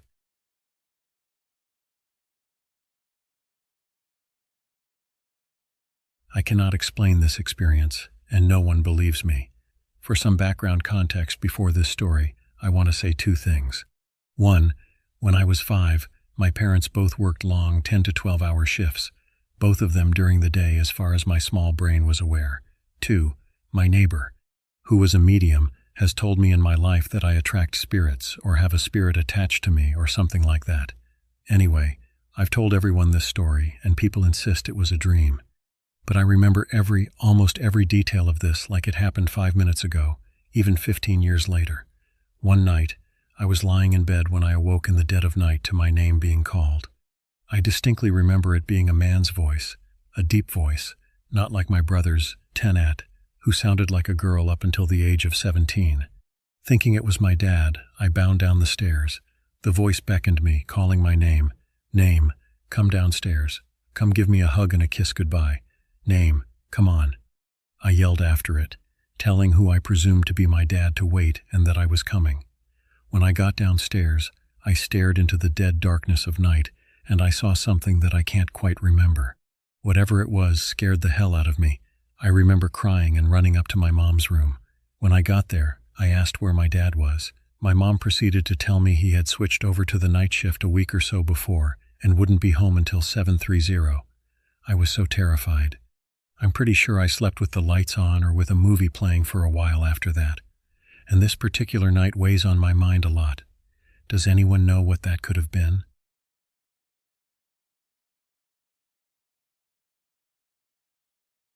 Strange encounter left me wondering how I am currently 22.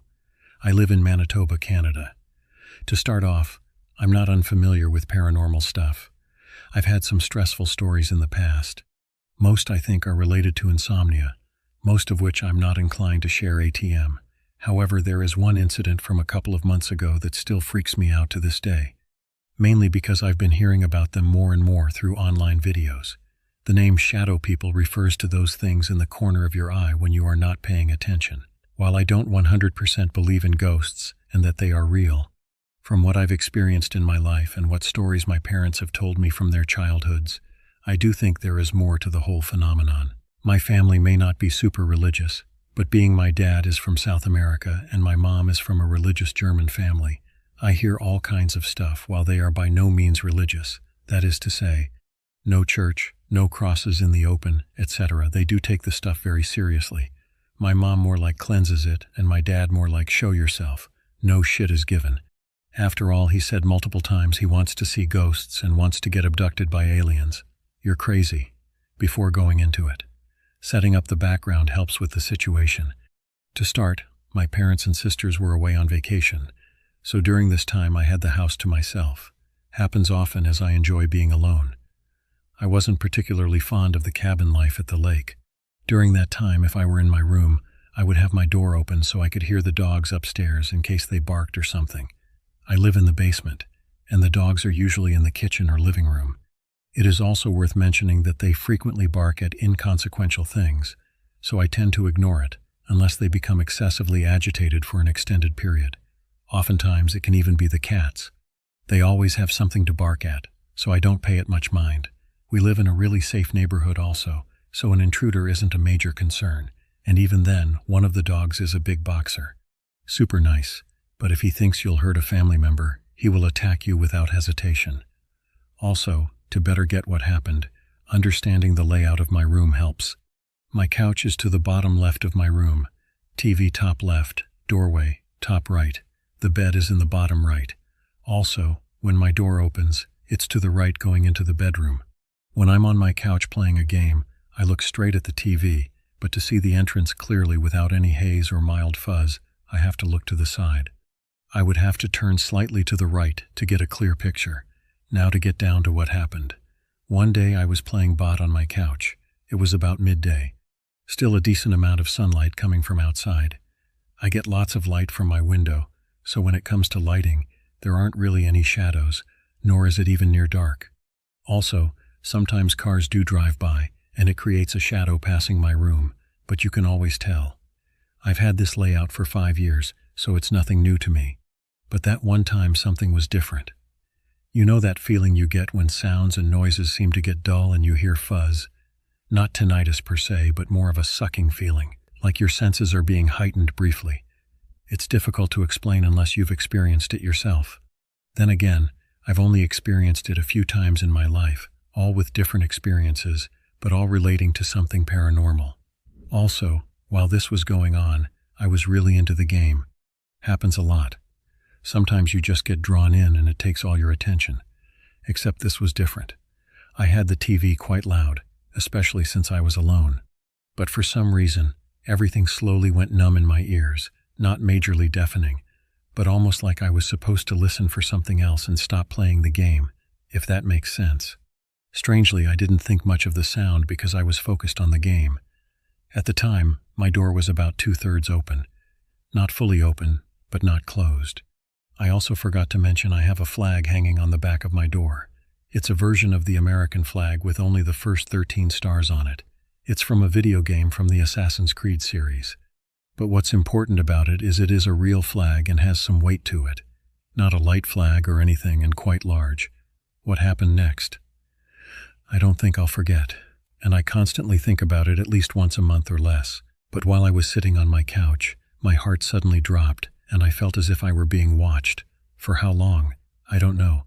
But I knew something was watching me and just staring at me. I was terrified, and just like that, my body just sank, like I was being forced down from gravity or something. Out of the corner of my eye while playing, I saw a black mass at the entrance of my room by the door as I tried to figure out what was going on. I instantly froze up. I didn't turn my head to verify anything. I just froze up and saw it turning something. Just a mass. Maybe about 1 to 2 seconds passed, and something inside me hit that made me jump up off my couch and attempt to stare right at it. At that point it disappeared, but what I heard I definitely will never forget. All of a sudden, I hear a massive blast of wind, like a giant swoosh going out of my room and up the stairs. Like someone shot something right past my ear, and all I hear is the air moving, and just like that, everything returned to normal. At least physically. Mentally, I was racing around. I also try to think rationally, not immediately jumping to ghosts. After about 5 seconds of mental gymnastics, I concluded that someone might have been in the house and fled when I caught them. Now I'm a big guy. 6'5" inches, approximately 250 pounds, broad shoulders. So when people look at me, they do get intimidated, even though I'm a total nerd and wouldn't hurt a fly. But during this moment, I was thinking about, what if it were a person? Am I in danger? So I grabbed a knife I had sitting on a display above my couch. It's one of those designer knives. Very real and very sharp, but more for show. M9 bayonet. If anyone is curious, I then proceeded to go through the basement and then the house looking for this person or thing. Taking a little after my dad, but not that I want to see, but to defend myself and the pets. I went through the whole house and found all doors were locked. No one was in the house, only me. The 2 dogs are sleeping in the living room, and both cats are sleeping in my sister's room. Now there is one thing I left out of the segment as I go back and forth with my opinion. But the reason I mentioned the flag on my door is that when that swoosh happened, there was one key piece of evidence that made me go around the house looking. That being said, the flag was moving around behind my door, like some kind of wind caused it to wave around like it was outside in the wind. The door wasn't closed, so if something ran by, it could potentially allow movement, but to what degree? I don't know. Now I change my opinion on this frequently, as I think it might have happened when I got up from my couch so fast, but it's impossible as that's approximately 10 feet away. And like I mentioned, it's not light. It freaks me out most because if that flag moved without a cause, it means everything that happened was real and not in my head. I would experience some form of insomnia or blurred vision, something in that fight or flight mode. I didn't take the time to look at or feel scared by what I saw. I'm the type of person that wants to figure it out now. But what scares me most about the whole event is seeing that flag move and wondering how on earth it could have. It wasn't just slightly moving but waving, like if it was on a flagpole in the wind. At least that's my story. Honestly, even after all this time, I don't know what to think. I've told some friends, and while they don't know what might have happened, they always get dumbfounded with the flag. The mind is a crazy place. But the biggest question is, how did the flag move like that? If anyone has experienced something similar, please share, as I am curious and would like to know more. Any and all info would be appreciated. Just wanted to share it. Thanks for listening.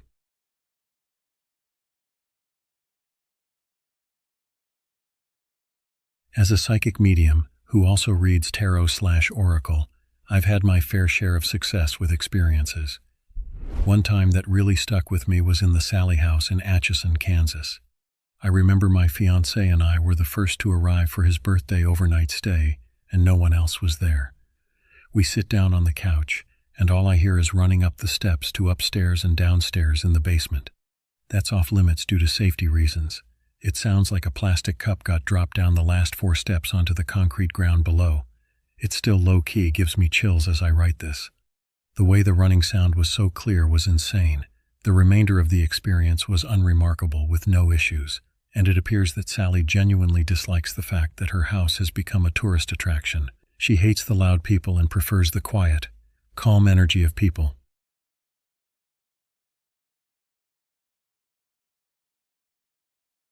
Terrified. This is so far outside my hula hoop of normal that I'm hesitant to share it out of fear of sounding crazy. We have lived in our current home for 6 years. I've, 43 female, started sleeping in our guest bedroom rather than with my husband because he snores and keeps me awake. I've been doing this around 8 months. Around 3 weeks ago, I had the most disturbing dream I've ever had. It felt like my soul was being dragged from my body, like whatever it is that makes me me was literally being pulled out. It felt like I fought like hell to stay in my body, and I woke up terrified and relieved it was just a dream. The next night, and every night since, I've been woken up at all hours by what feels like something quickly crawling atop the covers from my feet towards my face. It feels like it has 4 feet and is about the weight of a kitten. The sensation is so real that I reflexively throw the covers off of me every time. Unsurprisingly, nothing is actually there when I cut on the light. One night last week, I was sleeping on my stomach, and something very heavy sat on the small of my back. I heard the bed creak under its weight. I was so scared I couldn't move or scream. I Googled and attributed the sensation to hypnopompic hallucinations. I felt relieved, Saturday night, my husband was out of town. Therefore, I chose to sleep in the master bedroom because our bed is so much more comfortable than the one in the guest room. I was awoken to the door to the laundry room shaking vigorously. It was loud, but again, I just assumed it was the hypnopompic hallucinations I had read about and tried to go back to sleep. The reason I am terrified is because last night I couldn't sleep. I never went to sleep. I didn't feel sleepy. I was up reading a book in the master bedroom just before midnight. The damn laundry room door started shaking again.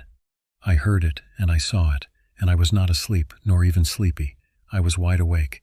I do not drink or use drugs, not even Advil. To make matters worse, when my husband got home from his trip a minute ago, I asked him about the door shaking.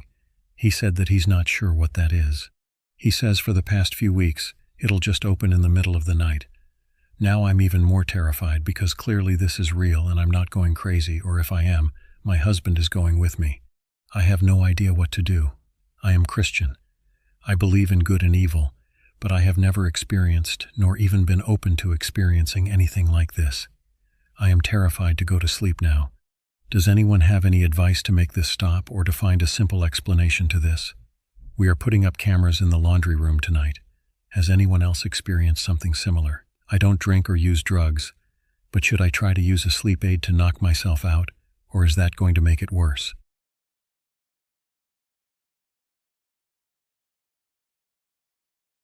There was something living in my house.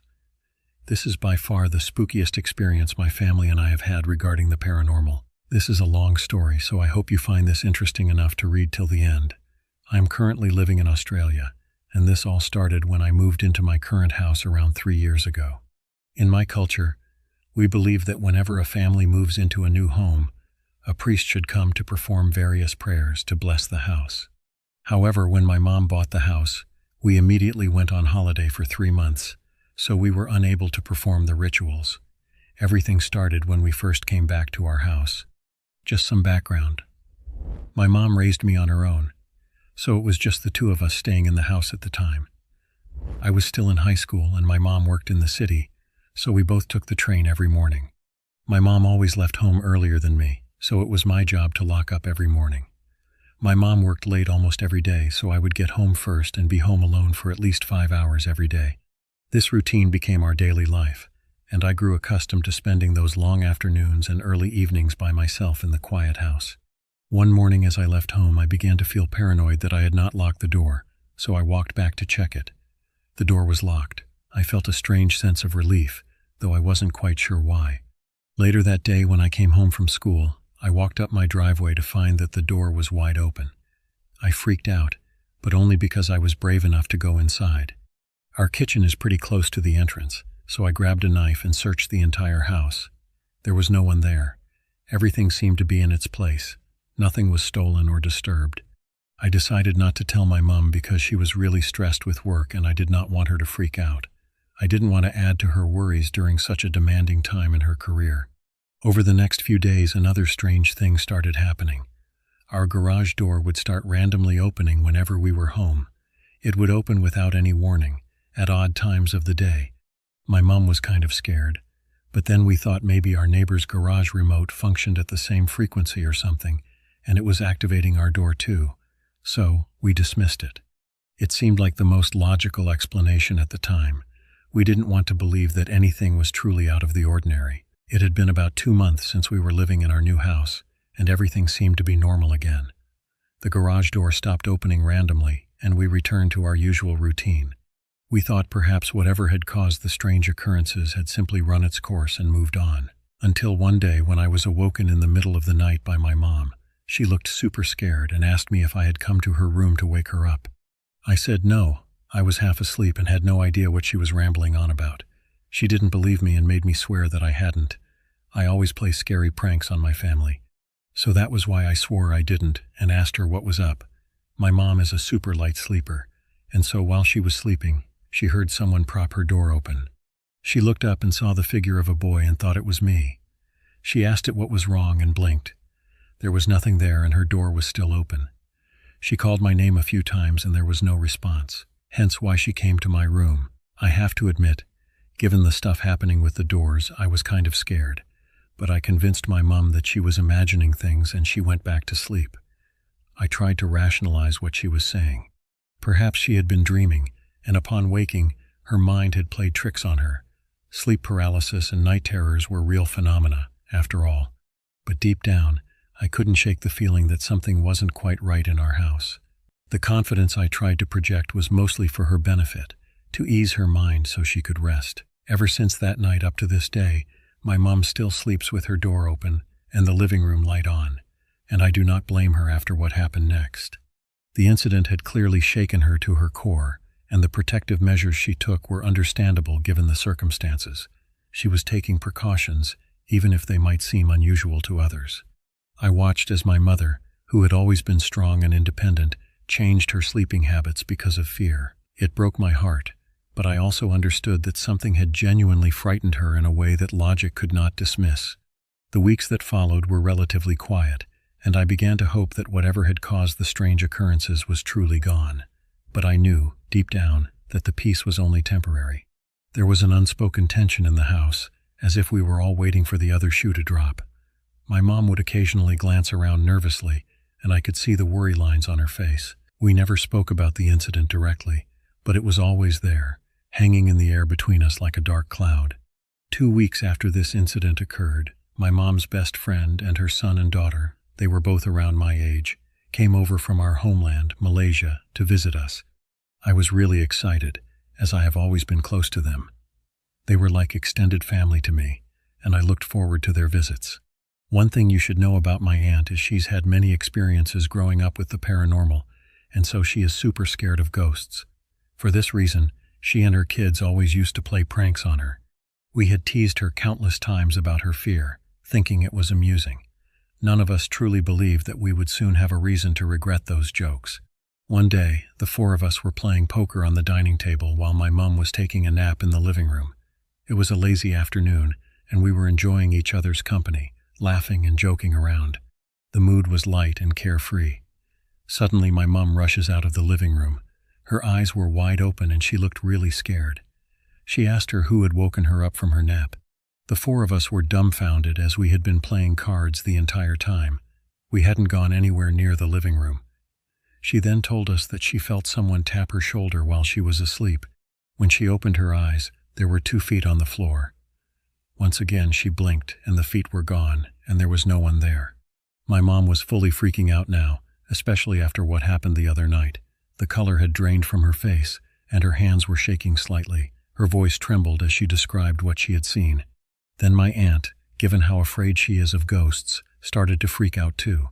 The irony was not lost on me. My aunt, who we had teased relentlessly about her fear of the paranormal, was now faced with a situation that confirmed her deepest anxieties. I didn't want her holiday to be ruined, so I managed to convince them that my mom was probably in the middle of a dream, so when she woke up she was probably hallucinating. Yes, I know it sounds stupid, but hey, it worked. I used every persuasive argument I could think of. I talked about how sleep cycles can cause confusion, how dreams can feel incredibly real, and how our minds can create illusions when we're caught between sleep and wakefulness. But then the next day, something else happened. My mom had gone to the shops to get groceries. The kids and I were playing video games in the living room while my aunt sat on the couch watching television. It was a quiet, ordinary afternoon. She seemed calm and content, enjoying the peacefulness of the moment. Suddenly, my aunt came into the room where we were playing. She was visibly frightened, her face pale. She asked us if any of us had gone into the living room recently. We said no. We had been playing here the entire time. She told us that she had felt someone standing directly behind her. She said she felt a presence, a cold sensation, and when she turned around, there was no one there. Now my aunt was scared too. The fear that she had carried throughout her life, the dread of encountering the paranormal, was no longer just a personal phobia. It was becoming a shared experience. All of us began to feel the weight of something unseen in the house. We started to jump at shadows and sounds.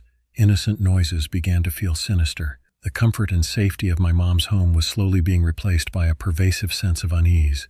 We all felt it, whether we admitted it or not. After this series of strange and terrifying events, we all began to accept that there was something extraordinary in this house. My mom, who had initially tried to rationalize what was happening, could no longer deny it. The evidence had become too overwhelming. My aunt, despite her deep-rooted fear of the paranormal, also had to face the reality of what was occurring in our home. Even the cousins who had come to visit were now convinced that something was genuinely wrong. We made the decision to contact our priest.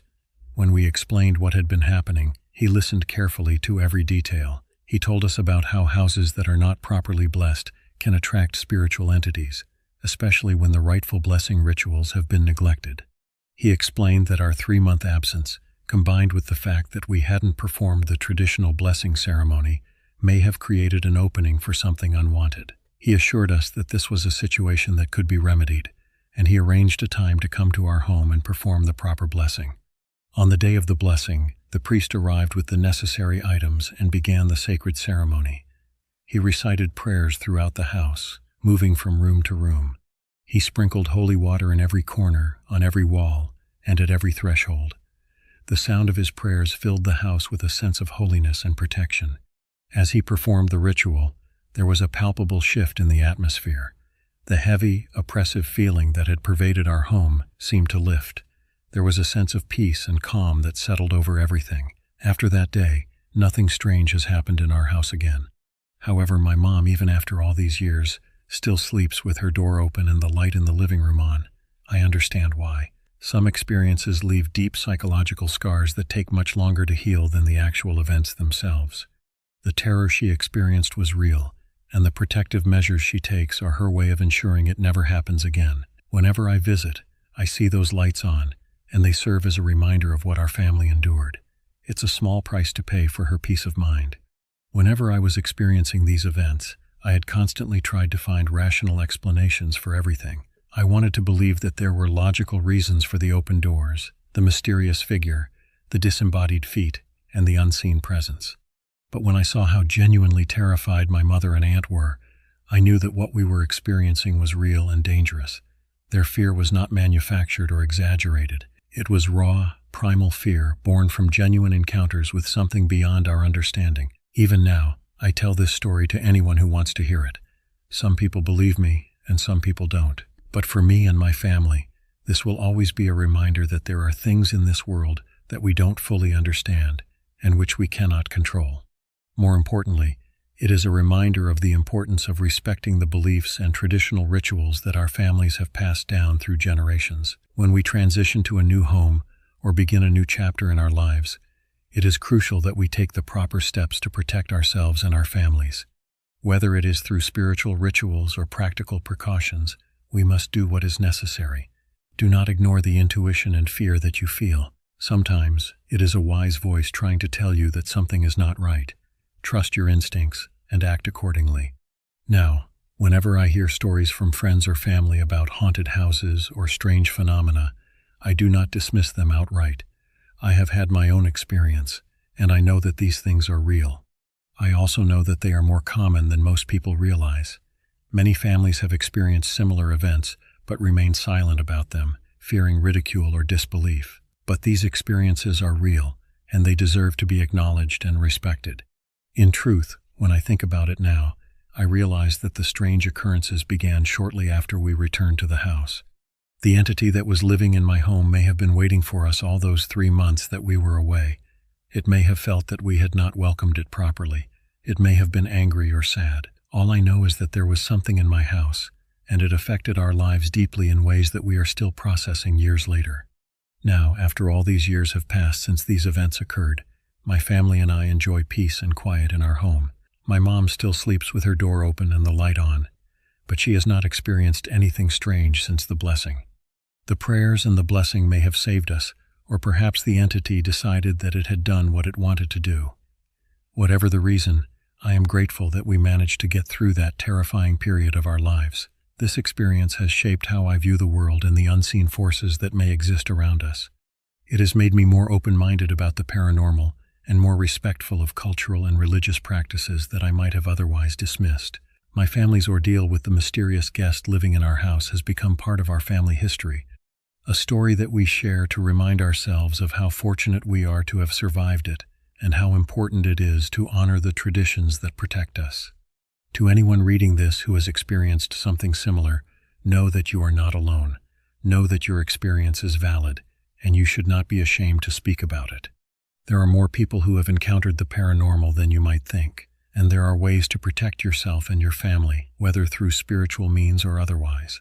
Trust in your instincts, take care of your loved ones, and never dismiss the warning signs that the universe sends your way. The house where we experienced these events is now a place of peace and safety. The blessing transformed it from a place of fear into a sanctuary for my mother and me. We are grateful for that transformation, and we will forever remember the power of faith, tradition, and family in overcoming even the most frightening circumstances. The mysterious guest that once inhabited our home is gone, but the lessons we learned from that experience will stay with us forever.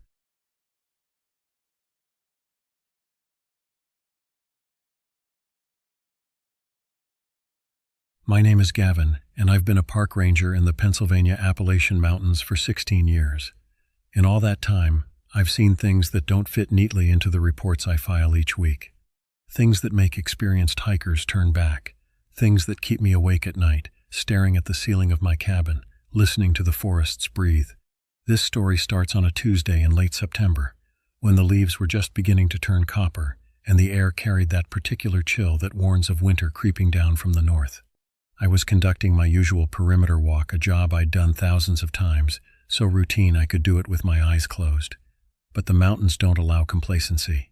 They never have. I was hiking through the northern sector, about 3 miles from the main ranger station, when I found the deer. Not a whole deer, mind you.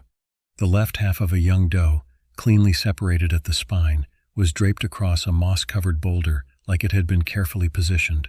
The separation was too precise for any predator I knew.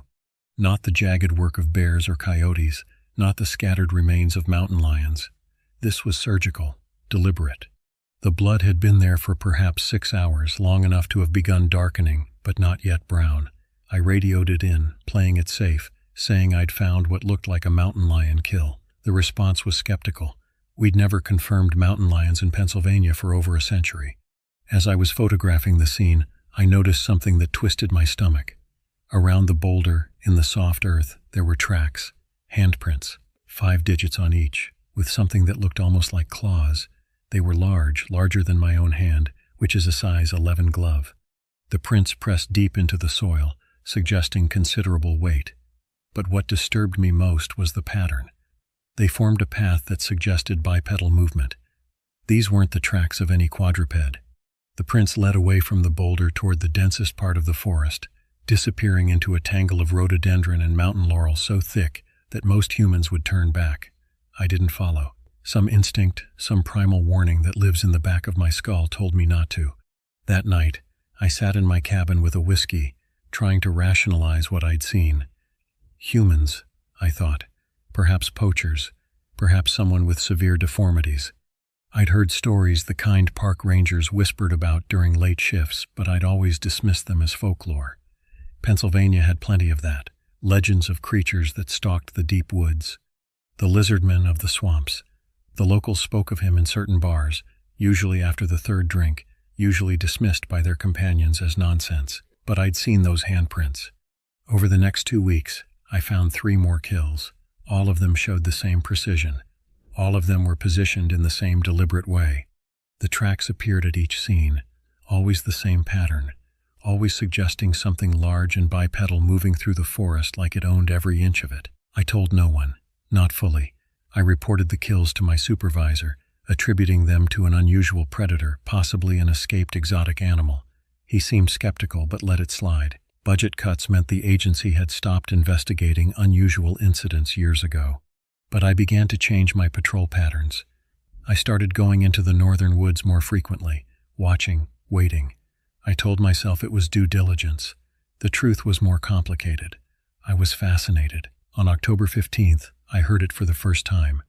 I was about 5 miles into the forest, well off the main trails, moving through a ravine where the trees grew so close they blocked out most of the sky. The light had that peculiar quality it gets in late afternoon, golden but somehow muted, as if the forest was filtering it through countless layers of green. The sound came from above and to my left. It wasn't a scream, wasn't a roar. It was something between a croak and a hiss, impossibly deep, resonating from a chest that had to be massive. It lasted perhaps 3 seconds. Then silence returned so complete it felt unnatural. I froze.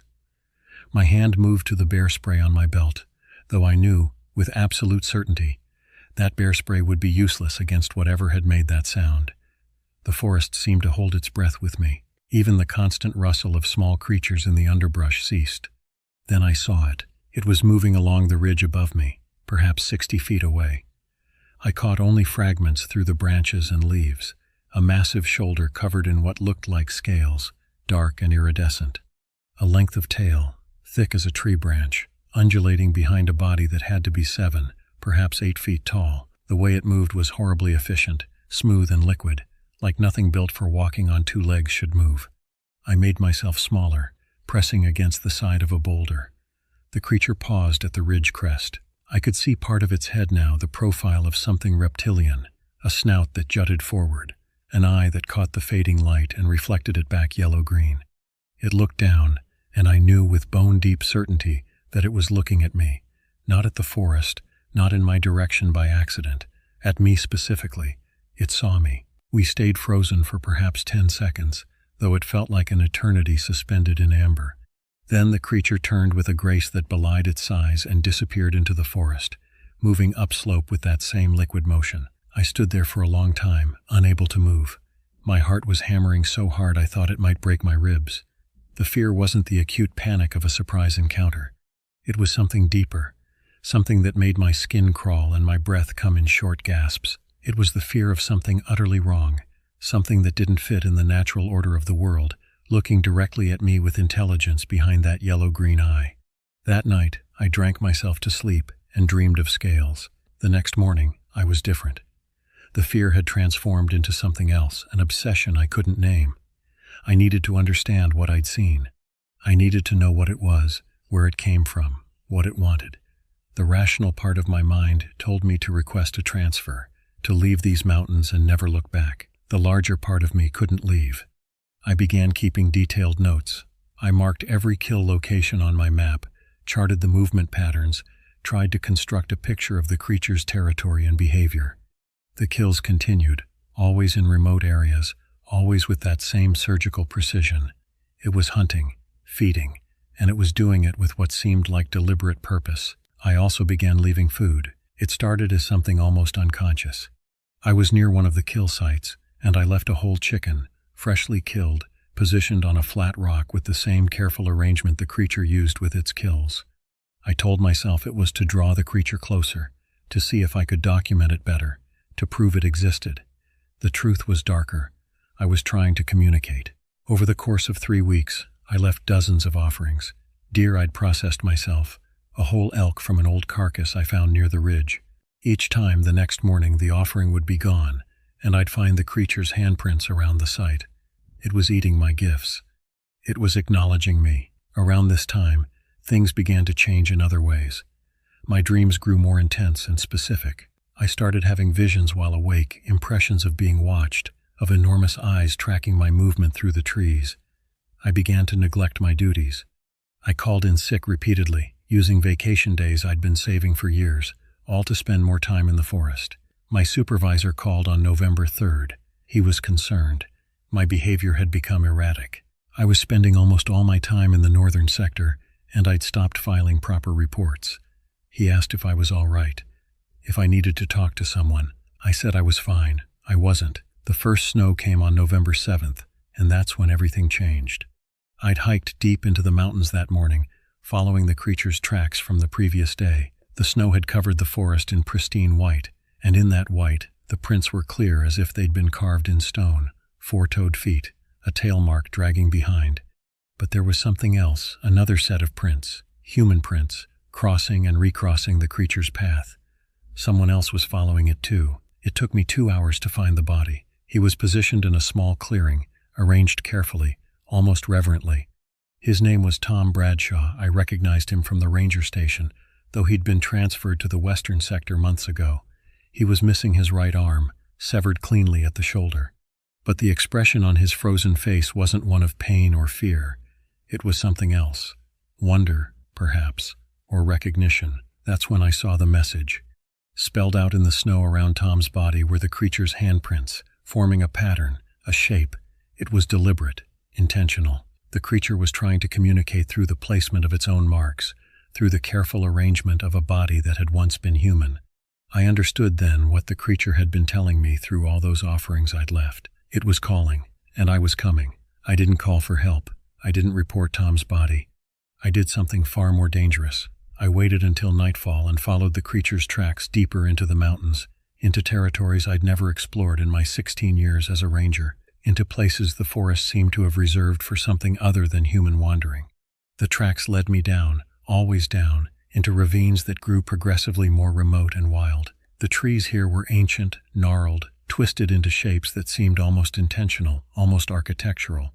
The forest floor was covered in a strange substance, something between mud and scales, iridescent in the moonlight, undulating slightly as if with its own breath. I found the cave entrance as the moon reached its apex. The opening was massive, easily 30 feet across, more than high enough for something 8 feet tall to walk comfortably. The air that came from inside was warm, and it smelled of earth and copper and something else, something organic and wrong. I could see the handprints on the stone around the entrance, thousands of them, layered on top of each other, marking the presence of the creature, or perhaps creatures, across an impossible span of time. I went inside. The tunnel sloped downward at a gentle angle, and I could feel the temperature rising with every step. The walls were smooth, too smooth to be natural, and they glistened with moisture. In places, the walls seemed to shimmer, and I realized with a sick certainty that they weren't rock at all, but something else, something scaled and muscular and alive. The tunnel opened into a cavern. What I saw there destroyed something fundamental in my understanding of the world. The space was enormous, a cathedral of stone lit by phosphorescent fungi that covered every surface in a gentle, sickly glow. And everywhere, were the creatures. Hundreds of them. They weren't like the one I'd seen on the ridge. These were smaller, more primitive, moving on all fours, their bodies a spectrum of colors from deep green to sickly yellow to a red so dark it was almost black. They covered every surface of the cavern, hanging from stalactites, coiled in pools of dark water, their eyes, all those eyes reflecting the fungal light in a hypnotic shimmer. And in the center of the cavern, on a raised stone platform, was the one I'd seen. The large one, the intelligent one. It was even more enormous than I'd realized, easily 9 feet tall when it stood upright, its scales a dark, iridescent green that seemed to shift colors as it moved. Its eyes were fixed on me, and in those eyes was something I hadn't expected: intelligence, not just animal cunning, but actual intelligence, thought, purpose. It moved toward me, and I should have been terrified. Part of me was. But another part, the part that had been slowly transforming since I first saw those handprints, felt only hunger, the same hunger I saw in the creature's eyes. It made a sound then, different from the one I'd heard on the ridge. This was almost musical, a series of clicks and croaks that seemed to bypass my ears entirely and resonate in my skull, in my bones, in the very core of my being. I understood it not with my mind, but with something deeper, something primal that the creature was awakening in me. I understood what Tom had understood in those final moments. I understood that the creature wasn't hunting me, it was transforming me. Every offering I'd left, every moment I'd spent in its forests, every time I'd felt its eyes on me, I'd been changing, adapting, becoming something other than human. The thing in my skull that had made me come here, that had made me understand the creature's intention, that was already more than human. The creature moved closer, and I could see the ridges along its back, the complex musculature that allowed it to move with such grace. I could see the scars along its scales, old wounds, evidence of time measured in decades, perhaps centuries. And I smiled. I actually smiled. I reached out my hand, my still human hand, and the creature took it in a grip that was surprisingly gentle. The scales were cool and dry and felt more real than anything I'd ever touched. In that moment of contact, I felt something shift inside me. Not painful, not frightening. Right, like a lock finding its key. The smaller creatures in the cavern began to move, circling me, their scales whispering against stone and against each other. The sound was like rain, like waves, like the forest itself singing. I understood then that this was the true Pennsylvania wilderness, not the carefully managed state parks and ranger stations, but this, the deep places where the human world had never truly penetrated, where things far older and far stranger than humanity continued their existence, waiting, patient, calling to those of us who might be willing to listen. I am writing this account with hands that are beginning to change, with eyes that are starting to see spectrums of light that have no human names. My supervisor will find this when he comes looking. He'll find my ranger station clean and orderly, my resignation letter proper and professional. He'll find no body, because I'm not dead. I'm simply becoming something other than what I was. The creature, the thing I now understand as the guardian of these ancient mountains, made that musical sound again, and I felt the transformation accelerating. Within days, perhaps less, I will be like the smaller creatures, mindless, content, home at last in the only place I ever truly belonged. To anyone reading this, if you're a ranger, if you're a hiker, if you wander too far into the Pennsylvania Appalachians and you find something that doesn't belong to the natural world as you understand it, don't try to document it. Don't try to prove it exists. Don't try to reason with it. It's too late for me. I made my choice the moment I left that first offering.